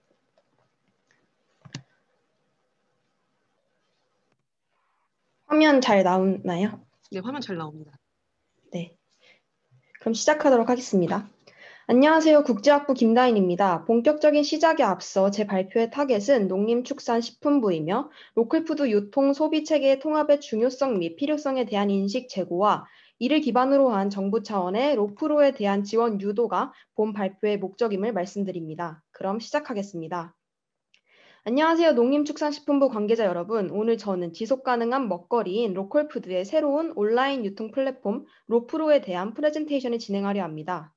심각해지는 기후변화에 따른 식량 위기가 우려되는 현재 대한민국이 식량 안보에 취약하다는 것은 다들 알고 계실 것입니다. 그래서 대한민국의 지속가능한 먹거리 체계 구축을 위해 로컬푸드의 활성화가 필요합니다. 현 정부에서도 많이 신경 쓰고 있는 부분인데요. 이에 저는 통합적인 로컬푸드 온라인 유통 및 소비 플랫폼 로프로를 그 방안으로 제시하고자 합니다. 로컬푸드 활성화의 필요성에 대한 배경은 모두 인지하고 계실 것이기에 간단히 브리핑하고 넘어가도록 하겠습니다. 기후변화는 우리 삶에 많은 영향을 끼쳤죠. 이제는 우리의 식량까지 위협하고 있습니다. 식량 생산 과정이 기후변화에 의존하는 만큼 당연한 결과일 텐데요. 농업 생산 감소, 자연재해와 병충해로 인한 손실, 농업 생산 기반의 파괴, 생태계 악화 등 연쇄적인 파괴가 우려되는 상황입니다.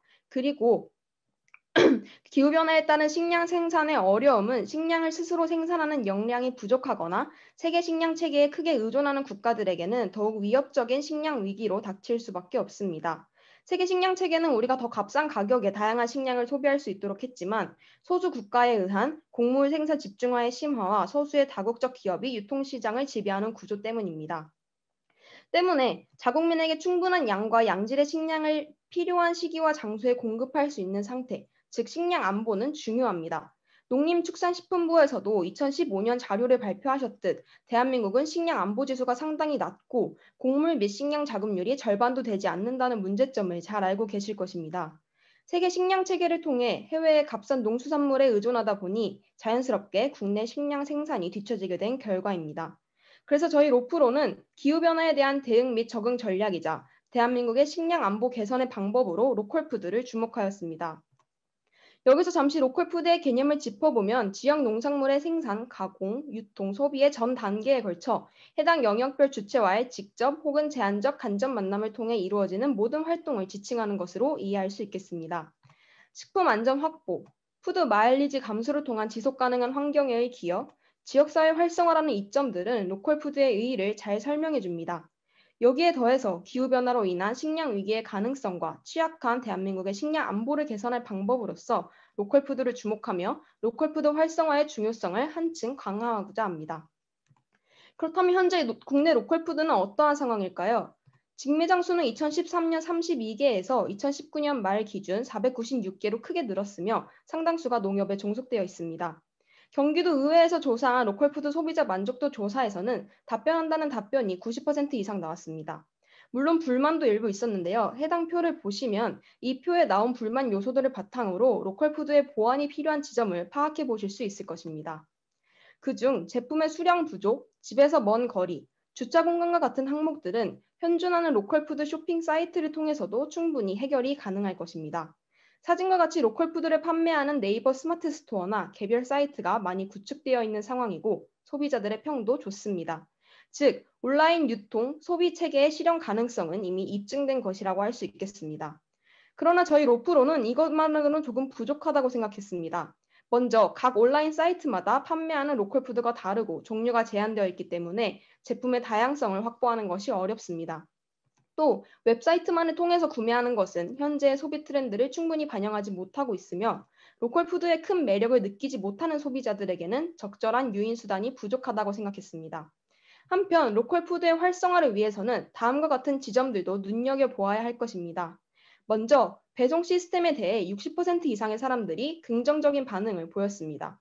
또 장보기 문화가 이전처럼 직접 매장을 방문하기보다는 쓱배송, 마켓컬리와 같이 인터넷과 스마트폰 어플로 주문하고 배송받는 형식이 사람들에게 큰 호응을 얻고 있습니다. 로컬푸드 사용 빈도가 적은 젊은 층으로의 수요 확대도 필요해 보입니다. 이에 저희는 다양한 로컬푸드 제품을 한 번에 볼 수 있는 통합적인 플랫폼이 필요하고 젊은 층에 대한 접근성을 높이기 위해서는 스마트폰 어플을 기반으로 하여 웹사이트와 연동이 되는 온라인 플랫폼을 구축하는 것이 로컬푸드를 더욱 활성화할 수 있을 것이라는 결론을 내렸습니다. 따라서 저희 로프로는 통합적인 로컬푸드 온라인 플랫폼을 통해 소비자들이 로컬푸드를 이해하고 접근하는 것을 용이하게 하고자 하는 목표 하에서 생산자와 다양한 스마트폰 어플리케이션의 특성을 분석해보고 로컬푸드 온라인 플랫폼에 최적화할 수 있는 방안들을 고민하였습니다. 우선 옷 쇼핑몰 통합 앱인 지그재그는 앞서 말씀드렸던 통합적인 앱의 구축 모델입니다. 이를 저희는 로프로에서 지역 내 거래 가능 로컬푸드와 지역 간 거래 가능 로컬푸드를 구분하여 진열하고 각 범주에서 랭킹을 게시하여 소비자들이 보다 쉽게 접근할 수 있게끔 하였습니다.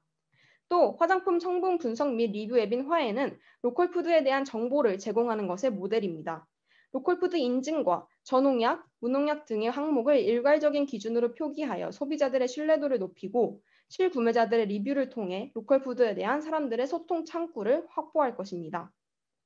이러한 로컬푸드 온라인 플랫폼 구축의 기본적인 틀 이외에도 로컬푸드에 대한 사람들의 관심을 보다 활성화시키고 지속될 수 있게끔 하는 방안들을 앱에 추가하였습니다. 최근 인기 있는 TV 프로그램 만남의 광장은 지역의 특산품 로컬푸드를 이용해 새로운 메뉴를 개발하는 내용으로 실제 이 방송에 나온 로컬푸드는 매출이 상당히 상승하는 효과를 보여주었습니다. 즉, 단순히 판매하는 것에서 나아가 어떻게 먹을 것인지까지 소비자들에게 도움을 준다면 로컬푸드에 대한 소비자들의 만족도가 한층 높아질 것이라 생각합니다. 레시피 서칭 및 공유 앱인 만개의 레시피, 해먹과 같은 곳에서는 실제로 다양한 레시피가 공유되고 사람들이 직접 따라하며 리뷰도 남깁니다. 이를 벤치마킹하여 저희 로프로의 레시피 항목에서는 재료별 다양한 레시피를 제공하고 소비자들 간 서로의 레시피를 공유할 수 있게끔 하며 앱에서 구매한 재료를 사용하는 레시피를 추천해주는 시스템과 레시피 동영상 제공을 통해 소비자들이 로컬푸드를 먹을 때 더욱 만족감을 느낄 수 있도록 환경을 조성할 것입니다. 이 외에도 로컬푸드인 만큼 지역화폐 사용 결제 시스템을 도입하고 앱과 PC 사이트의 연동성을 확보하며 점차 늘어가는 1인 가구를 타겟으로 한 로컬푸드 키트도 구성하여 로컬푸드라는 이유 이외에도 소비자들을 유인할 수 있는 요소들을 제시할 것입니다. 또한 로컬푸드의 지속적인 성장을 이끌어내기 위해서 지역 내 카테고리를 별도로 구성하여 지역 내 생산자, 소비자 간의 긴밀한 관계를 구성하고 농촌 체험 프로그램의 홍보 및 참여 공간을 마련하여 로컬푸드에 대한 이해를 높일 수 있는 통로도 조성할 것입니다. 또 소비자 생산자 간 소통 창구를 원활히 하여 로컬푸드가 가지는 직접 간접적 대면 거래라는 이점을 더욱 확대하려 합니다. 이는 지속 가능한 로컬푸드의 성장을 이끌어낼 것입니다. 앞서 말씀드린 다양한 로컬푸드 온라인 플랫폼의 구성 요소들을 저희 로프로 앱의 시안을 통해 다시 한번 확인해 보시기 바랍니다. 주요 기능을 정리하자면 지역 내 지역 간 구분된 로컬푸드 진열과 지역 내 생산자, 소비자 간의 관계 형성, 상품의 상세 정보 표시, 로컬푸드 이용 레시피, 로컬푸드 관련 체험 및 축제 홍보로 정리할 수 있겠습니다. 먼저 지역 내 항목에서 보이는 화면입니다. 지역 내 로컬푸드 인기 랭킹을 보여주고 지역 주민인 소비자들의 로컬푸드에 대한 후기 공유와 생산자와 직접 소통할 수 있는 창구를 마련하였습니다. 다음으로 전국 로컬푸드 항목에서 보이는 화면입니다. 지역에 상관없이 전국 배송이 가능한 제품들을 랭킹 순으로 나열해 놓았으며 검색을 통해서 원하는 상품을 찾는 것도 물론 가능합니다. 세부적인 제품 정보로 들어가면 로컬푸드 인증 표시와 생산자의 이름, 무농약, 저농약 표시 및 구매평까지 확인할 수 있습니다. 또 레시피의 경우 재료로 검색하면 관련 레시피가 나오고 이에 대한 소비자들의 의견 교환이 이루어질 수 있게끔 구성해 놓았으며 로컬푸드 관련 축제와 체험은 우리 지역과 전국으로 구분하여 지역과의 연결성도 가지고 전국적으로 유명한 체험 및 축제들에 대해서도 정보를 제공하는 시스템입니다. 이상으로 저희가 생각한 로컬푸드의 활성화를 위한 방안들을 종합하여서 구축한 통합적 온라인 플랫폼 로프로에 대한 프레젠테이션을 마치도록 하겠습니다. 농림축산식품부 관계자 여러분들께서도 그동안 로컬푸드의 활성화를 위해 많은 고민과 노력을 해오신 만큼 저희 로프로에 대한 지원이 좋은 선택이 될 것이라고 확신합니다. 감사합니다. 다음은 출처입니다.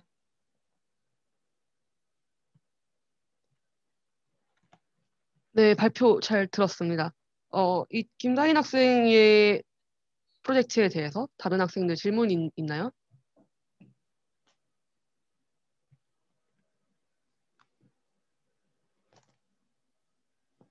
저 질문 있는데요. 네네.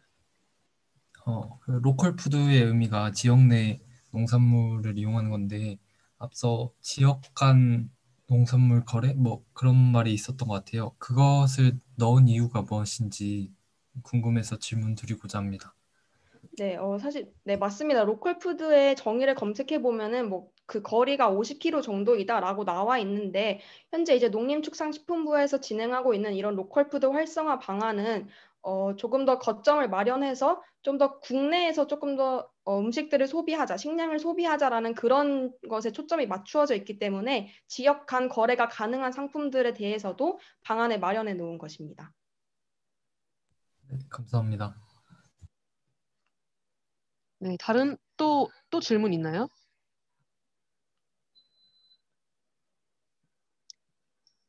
네, 이 로컬푸드 관련해서는 제가 학부생 때 이넥터스라는 동아리에 그 활동을 했었는데요. 그때 저도 로컬푸드 관련한 프로젝트들을 했었어요. 그래서 조금 더 관심 있게 봤는데 이 로컬푸드가 다른 그런 뭐 인터넷에서 딱 살 수 있는 그런 다른 생산품들과 본질적으로 다른 점이 무엇이라고 생각하시나요, 혹시? 다른 것들은 아무래도 뭐 수입하거나 이런 이동 거리 자체가 생산자와 대면할 수 없는 그런 상황이지만 로컬푸드의 경우에는 생산자와 소비자 간의 그런 관계가 형성이 된다는 점이 조금 특별한 점이라고 저는 생각했습니다. 네, 저도 마찬가지로 이 생산자가 어떻게 키웠는지를 믿고 살 수 있다는 점이 가장 큰 차이점이라고 생각하거든요. 그래서 그러면은 뭐 많이 시행하고 있기도 하지만 다른 뭐 이마트나 뭐 이런 데들에서 이 농부가 어떻게 키웠는지 이 뭐 양파나 뭐 이런 농산물들을 생산하기까지 어떤 과정을 거쳐서 키웠는지 농부의 말을 직접 할 수 있거나 이런 신뢰감을 줄 수 있는 신뢰 관계를 형성시킬 수 있는 이런 것들이 좀 더 있다면 물론 아까 언급을 살짝 하셨지만 그런 것들이 가장 본질적으로 어떤 이런 관계 이 로컬 푸드의 본질에 있어서 그런 것들을 계속 지키고 이 가치를 계속 상승시킬 수 있는 그런 본질이라고 보거든요. 그래서 네, 뭐 그런 것들에 대해서 조금 더 해주시면은 굉장히 좋은 어떤 앱이나 이런 것들을 만드실 수 있을 것 같아요. 양적으로는 굉장히 그 평가 기준 같은 것들을 굉장히 잘 마련을 하셨어요. 예를 들어서 뭐 약간 무농약이든지 친환경이라든지 이런 것들에 대해서 카테고리를 나누고 이런 기준들에 대해서 잘 하셨는데 약간 어떤 질적인 부분들에 대해서 이 로컬푸드가 다른 농산물들, 지금 내 상품이 다른 농산물과 다른 점은 무엇인지에 대해서 왜 신뢰할 수 있는지 이런 것들에 대해서도 약간 조금 더 질적으로 더 이런 것들이 투입이 되면은 더 좋은 어플이나 이런 로프로라고 그 이름 붙이신 이 플랫폼이 될 것 같습니다. 네. 네, 감사합니다. 그리고 제가 이제 저희 지역 농협의 로컬푸드 종속 매장을 가 보았는데요. 네네. 거기에서도 이제 그냥 뭐 로컬푸드 다 따로 마련만 자리가 되어 있고 네. 사실 로컬푸드라고 이거를 이름만 붙여져 있지 그래서 그냥 믿고 사는 거지 어떤 직접적인 대면 거래가 조금 네. 부족한 것 같더라고요. 현장에서도. 네네. 그래서 그거는 저도 많이 고민을 해보고 있는 부분이기도 합니다.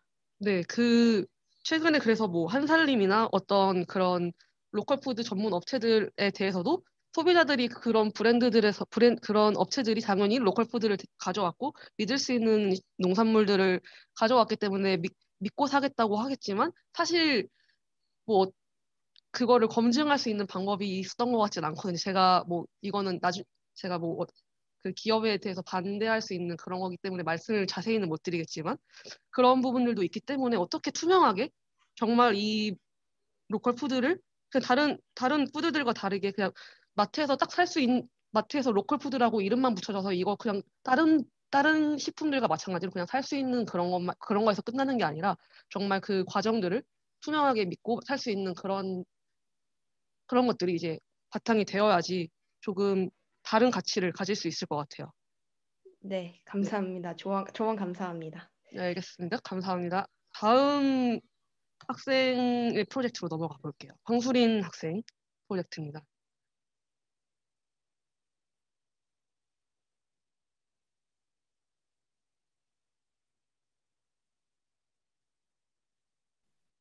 들리시나요? 네, 잘 들립니다. 네. 안녕하세요. 코로나 시대 언론의 문제점과 이에 대한 해결 방안에 대해 발표할 미디어학부 황수린입니다. 먼저 저의 발표 대상은 언론사, 기업, 그리고 정부입니다. 가짜뉴스 등으로 언론의 신뢰도가 점점 낮아지며 전통 언론을 불신했던 시민들이 코로나 확산이 되는 지금 전통 언론에 주목할 수밖에 없게 되었습니다. 그렇기에 전반적으로 뉴스 이용률이 증가하였으며 이에 대해 한 전문가는 이 상황이 언론의 신뢰 회복의 계기가 될 수 있다고도 밝혔습니다. 그러나 현재 언론은 코로나 사태 보도에 대한 대중들의 비판을 받고 있으며 신속한 정보를 제공해야 하지만 동시에 정확한 정보를 보도해야 하는 것, 심각성을 경고해야 하지만 과도한 불안을 조성해서는 안 된다는 것 등 언론 속에 모순이 존재하기도 합니다. 그러나 언론은 이 상황 속 중요한 역할을 해야 하며 시민과 사회를 이끌 수 있는 올바른 보도를 해야 합니다. 아래 그림을 보시면 현재 한국은 4년 내내 언론 신뢰도 측면에서 꼴찌를 하고 있는 상황을 보실 수 있습니다. 먼저 코로나 사태 속 언론의 문제점을 분석한 결과를 알려드리겠습니다. 첫 번째, 부정적인 단어를 사용하는 기사들이 난무합니다. 그 예로는 아래 유령이 가장 대표적입니다. 우한이 봉쇄되고 지속적으로 확진자와 사망자가 등장하던 시기, 진원지를 표현하기 위한 유령이라는 무서운 단어를 가게 손님이 사라지기 시작한 우리나라 도심을 언급하며 남발하는 모습을 언론에서 볼 수 있었습니다. 불필요한 불안감을 조성하는 단어를 사용한 것입니다. 또한 패닉, 악몽 등의 단어를 사용함으로써 언론인의 재난 보도 준칙과 감염병 보도 준칙을 어긴 모습들이 보였습니다. 먼저 재난 보도 준칙 제16조에 따르면 개인적인 감정이 들어간 즉흥적인 보도나 논평은 하지 않으며 냉정하고 침착한 보도 태도를 유지한다. 자극적이거나 선정적인 용어, 공포심이나 불쾌감을 줄 수 있는 용어는 사용하지 않는다. 또한 감염병 보도 준칙을 보면 감염병 보도 시 주의해야 할 표현 기사 제목의 패닉, 대혼란, 대란, 공포, 창궐 등의 과장된 표현을 사용해서는 안 된다라는 것이 있습니다. 그러나 앞서 봤듯이 기사 제목에서 이러한 준칙들을 어긴 모습들을 찾을 수 있었습니다. 두 번째, 불필요한 흥미 위주의 기사를 작성하고 있음을 알 수 있었습니다. 어떤 목적을 가지고 작성한 기사인지 영문을 모르게 만드는 것입니다. 그 예로 우한시장 소재 식당에서 판매하고 있던 온갖 야생동물의 종류와 가격 등을 상세하게 보도한 사례가 이에 해당됩니다. 아래 사진은 코알라, 우한폐렴, 근원 중 시장 차림표를 보니 라는 기사에 실린 사진입니다. 어떤 정보를 전달하고자 이 기사를 작성했는지 잘 알 수 없으며 코로나 예방에도 코로나가 확산이 되고 있는 이 상황에도 불필요한 정보입니다. 그렇기에 이처럼 우선순위가 결여된 목적 없는 보도가 문제가 되고 있습니다. 세 번째는 오류가 있는 정보를 보도하는 것입니다. 위기, 특히 대중의 건강과 직결되는 위기일수록 언론은 정보 전달은 물론 진위 확인도 정확하게 수행해야 하며 전문적인 시각을 제공해 주어야 합니다. 또한 이것이 대중에게 언론에게 기대하는 것입니다. 그러나 확진자가 비교적 적을 때 특정 지역의 마트가 동선으로 공개된 적이 있었습니다. 이때 상호명에 오류가 있다는 것이 밝혀졌으며 언론은 이 부분에 대한 진위 여부를 파악하지 않고 틀린 상호명을 그대로 전달했습니다. 또한 코로나19가 중국 어딘가에 소재한 실험실에서 무기용으로 개발되었다는 루머를 전하는 기사 또한 존재했습니다. 더불어 코로나 속 가짜뉴스가 남발했음을 아래 기사의 제목을 통해 알 수 있습니다.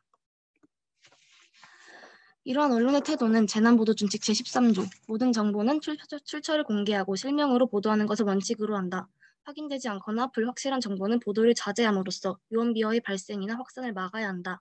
라는 재난보도준칙 그리고 현재 불확실한 상황에 대해 의과학 분야 전문가의 의견을 제시하며 추측, 과장 보도를 하지 않는다라는 감염병 보도 준칙을 어긴 모습을 볼 수 있습니다.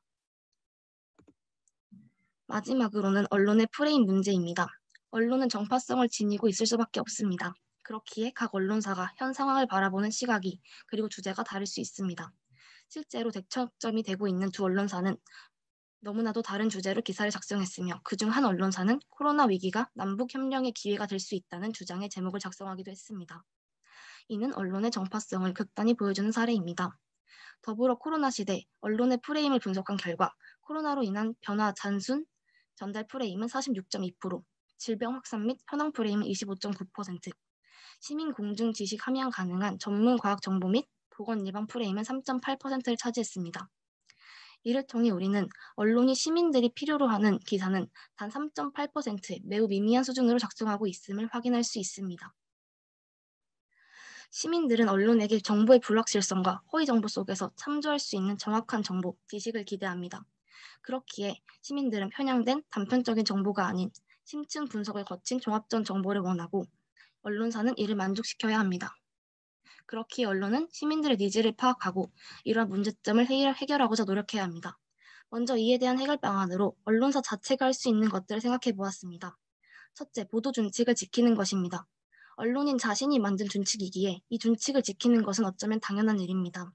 또한 언론의 정파성, 정치적 편향성을 우선시하는 것이 언론인의 태도, 언론의 역할이 아님을 인지하고 언론은 이러한 부분을 해결해 나가고자 노력해야 합니다.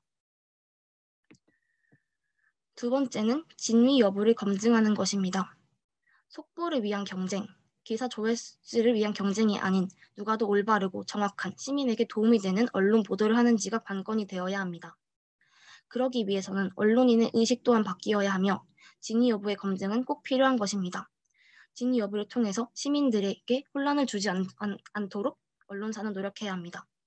언론은 시민이 참조할 수 있는 제대로 된 사실을 보도해야 하며 그러는 과정 속에서 매우 떨어진 언론의 신뢰도는 점점 올라갈 것입니다. 마지막으로 코로나 보도 관련 앱 개발이라는 해결 방안을 생각해 보았습니다. 위의 두 가지 수칙은 언론사 내에서만 지키는 데는 무리가 있을 것이라고 생각합니다. 또한 한 언론의 전문가는 현재 상황은 한국의 언론은 저널리즘, 데이터, 독자 반응에 큰 의미를 두지 않고 큰 투자를 하고 있지 않다는 것을 언급했습니다.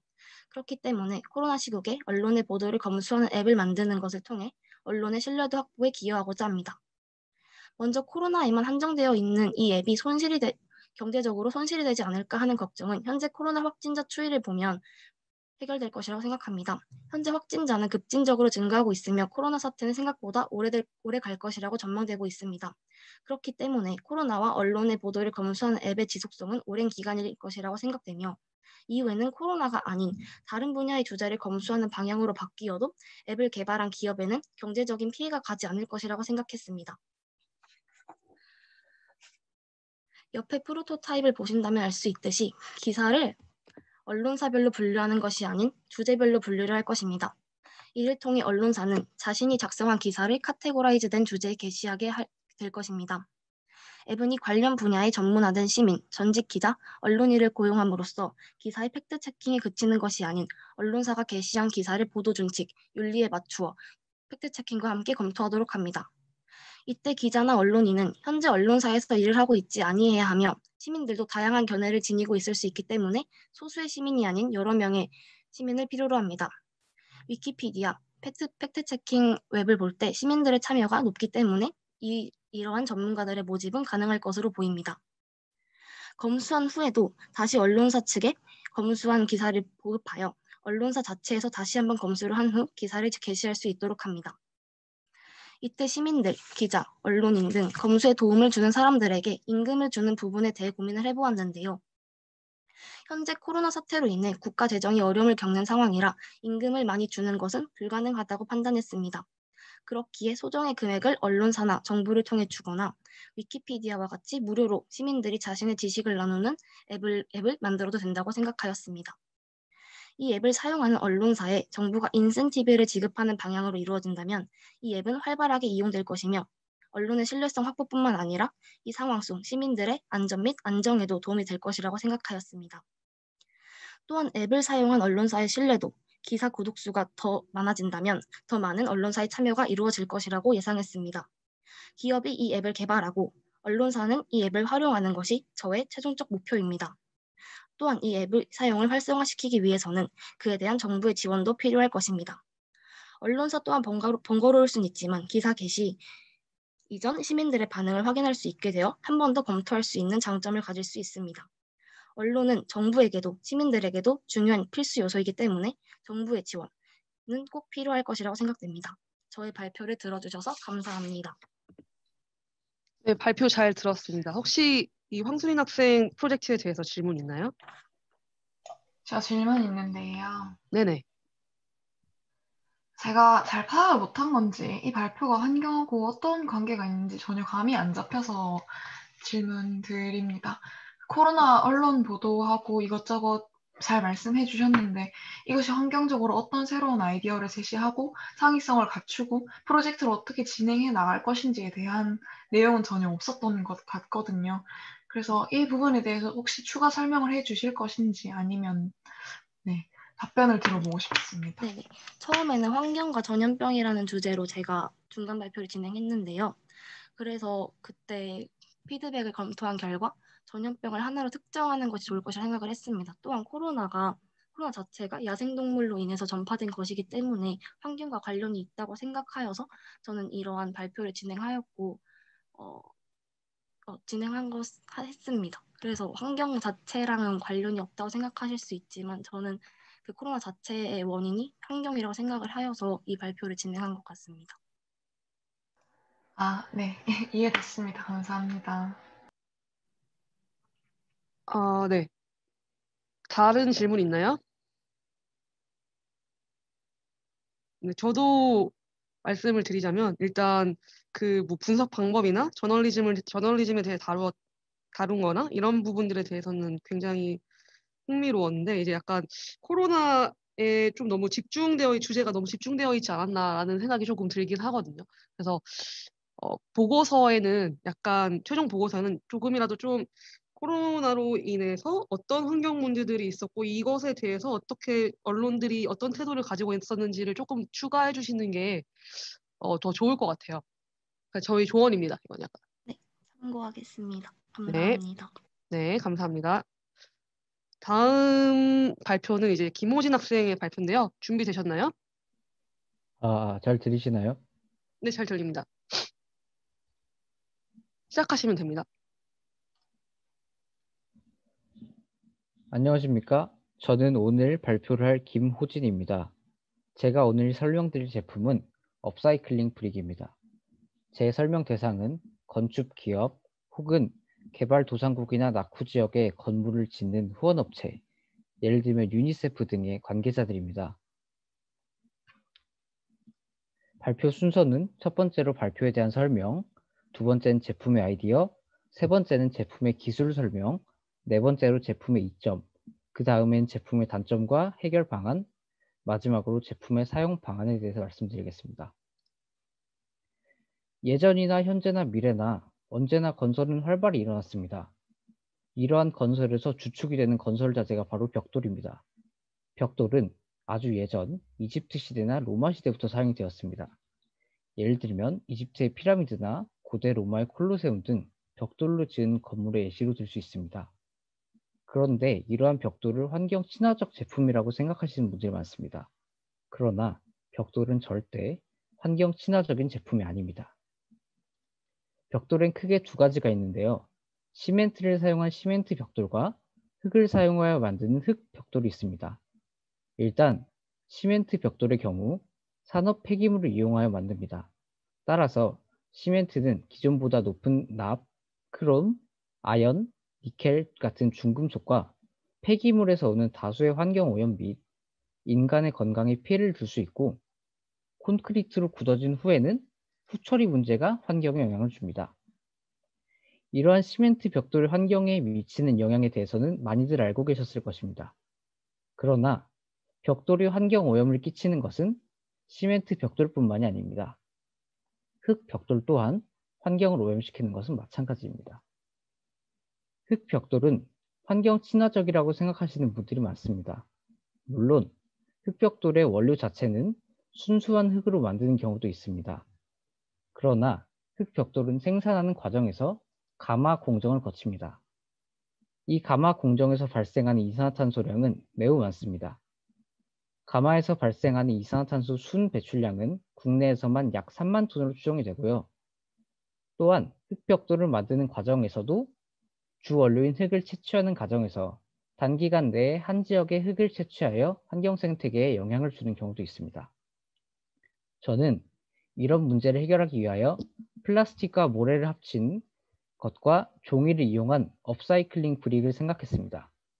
여기서 업사이클링이란 버려진 자원의 원재료를 분해하는 과정이 없이 원래보다 더 좋은 품질 또는 더 높은 환경적 가치가 있는 제품으로 재가공하는 과정을 뜻합니다.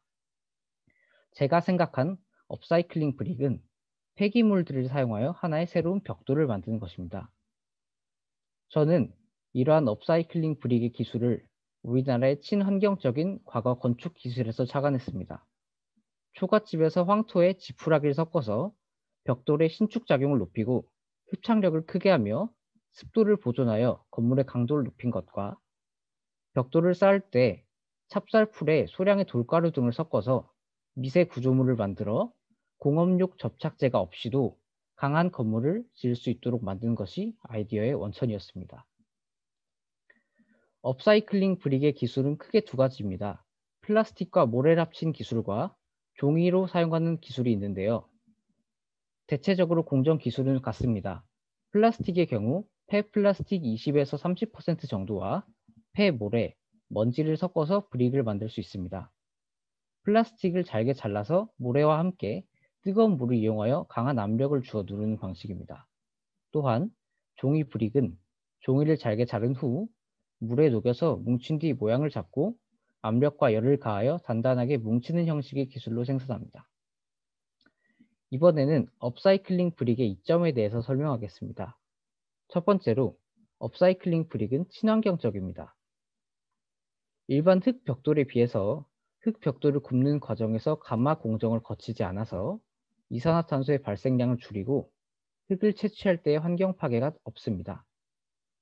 또한 시멘트 벽돌에 비해서는 시멘트를 사용하지 않아 콘크리트가 환경에 주는 피해 혹은 콘크리트의 후처리 과정에서의 피해를 줄일 수 있습니다. 또한 건축의 과정에서도 친환경적인데요. 기존의 벽돌을 붙일 때에는 석재용 에폭시라는 화학품을 사용합니다. 이러한 석재용 에폭시에는 톨루엔이나 휘발성 유기화합물 등 여러 가지 화학 물질들이 들어있습니다. 이러한 석재용 에폭시를 사용한다면 우리가 흔히 이야기하는 새집 증후군을 비롯하여 피부 질환이나 알레르기 증상 악화, 호흡 곤란, 중추신경 개통 또는 신경 이상 등의 건강에 심각한 악영향을 끼칩니다. 그러나 업사이클링 브릭은 석재용 에폭시를 사용하지 않고 상대적으로 환경에 오염이 덜한 실리콘을 사용하여 건축할 수 있습니다. 두 번째는 기존의 벽돌들에 비해서 높은 강도입니다. 플라스틱과 모래를 합친 플라스틱 모래 업사이클링 브릭은 기존의 흙 벽돌에 비해서 약 2.5배의 강도를, 시멘트 벽돌에 비해서는 약 1.5배의 강도를 지닙니다. 종이 벽돌의 경우에는 플라스틱 모래 업사이클링 브릭보다는 덜하지만 시멘트 벽돌과 비슷한 강도를 지닙니다. 그 다음 세 번째 이점은 비용 절감입니다. 흙 벽돌에 비해서는 가마 공정을 거치지 않아 비용이 절감된다는 장점이 있습니다. 또한 벽돌을 만드는 데 필요한 주 원료의 경우에도 업사이클링 브릭은 폐기물을 사용하기 때문에 기존의 벽돌들에 비해서 비용이 저렴합니다. 또 기존의 벽돌들은 쉽게 부식이 되거나 풍화가 되어서 유지하는 데 유지 비용이 많이 들었습니다. 그러나 업사이클링 브릭은 부식이나 풍화가 잘 일어나지 않아서 이러한 유지 비용 면에서도 비용이 절감됩니다.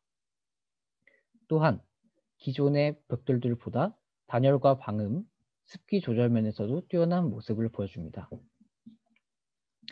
그러나 이러한 업사이클링 브릭에도 단점이 존재합니다. 일단 종이 벽돌의 경우에는 쉽게 예상되는 화재의 위험성입니다. 종이와 플라스틱으로 벽돌을 만들면 당연하게도 시멘트보다 화재에 취약할 수밖에 없습니다. 이러한 점은 위에서 언급한 재료인 실리콘으로 해결이 가능합니다. 바로 실리콘으로 업사이클링 브릭의 겉면을 코팅하는 방법입니다.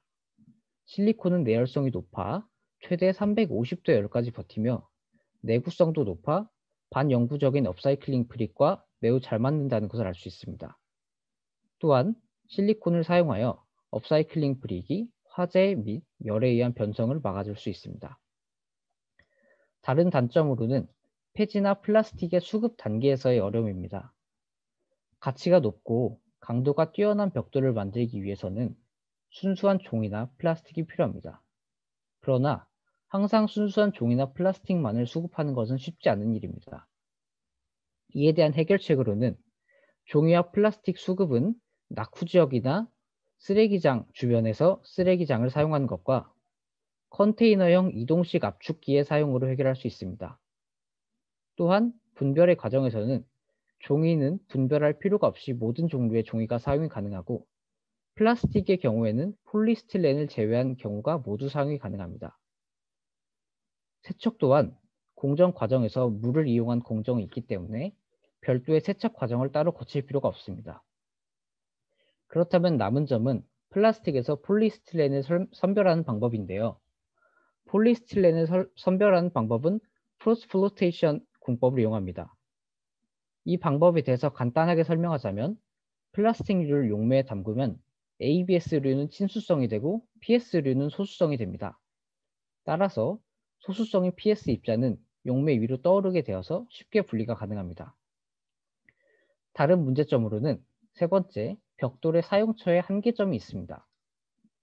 벽돌은 초고층 건물에는 잘 사용되지 않는다는 단점이 있습니다. 이 단점의 경우는 벽돌 자체의 문제로 근본적인 문제이기 때문에 사실상 해결하기는 어렵습니다. 그러나 제가 말씀드릴 업사이클링 브릭의 취지를 생각한다면 이 점은 큰 문제가 아니게 됨을 알 수 있습니다. 업사이클링 브릭이 주로 사용될 지역은 낙후 지역 혹은 자연재해를 겪은 지역입니다. 낙후 지역 혹은 자연재해를 겪은 곳에 짓는 짓물은 주로 주거 목적이지만 도시처럼 초고층 건물은 짓지 않습니다. 따라서 초고층 건물을 짓지 못하는 점은 업사이클링 브릭에 큰 문제가 되지 않는다는 점을 알 수 있습니다. 이번에는 업사이클링 브릭의 구체적인 활용 방안입니다. 업사이클링 브릭은 일반 건축물에도 사용할 수 있지만 낙후 지역 혹은 자연재해 피해 지역에 많이 사용될 예정입니다. 낙후 지역 주변의 쓰레기장이나 쓰레기 매립지에서 플라스틱 혹은 폐지를 수급하여 낙후 지역 주변에 있는 시설 혹은 이동형 컨테이너 압축기로 업사이클링 브릭을 만듭니다. 이렇게 만든 업사이클링 브릭으로 건물을 지어 쓰레기 처리와 낙후 지역 개발, 그리고 금전적인 이득까지 볼 수 있습니다. 이는 자연재해 등으로 피해를 입은 자연재해 피해 지역에도 똑같이 작용합니다. 이 경우에는 공장을 짓는 것 자체가 시간이 오래 걸리고 부담이 될 수 있습니다. 따라서 이러한 경우에는 거대한 공장형 시설이 아니라 트럭에 싣고 다닐 수 있는 컨테이너형 압축기를 이용하여 빠르게 피해 현장에 도움을 줄 수 있습니다.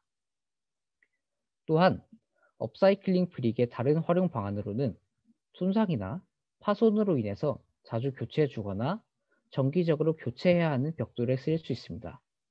국내의 상황을 예시로 들자면 보도블럭을 예시로 들 수 있습니다. 보도블럭은 마찰로 인해서 잘 마모가 되고 노후가 되며 또 비 오는 것 등에도 민감합니다. 따라서 보도블럭은 정기적으로 교체를 해줘야 합니다. 이러한 경우는 기존에 사용하던 벽돌에 비해서 업사이클링 브릭이 단가적으로 우위를 점하기 때문에 업사이클링의 좋은 활용 방안이라고 볼 수 있을 것입니다. 출처는 다음과 같습니다. 발표 들어주셔서 감사합니다. 네, 발표 잘 들었습니다. 혹시 김호준 학생 프로젝트에 대해서 질문 있나요?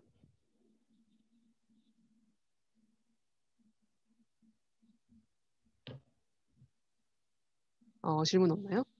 그 발표 아예 그 프로젝트 자체를 바꾸셨는데 혹시 그 호진 학생이 창의적으로 생각하신 부분들은 주로 이 업사이클 브릭의 활용 방안들인 거죠? 어떻게 활용하는 것이 이거를 더 자주 사용할 수 있게 되는가? 이 부분에 대해서 새롭게 생각해 보신 거죠?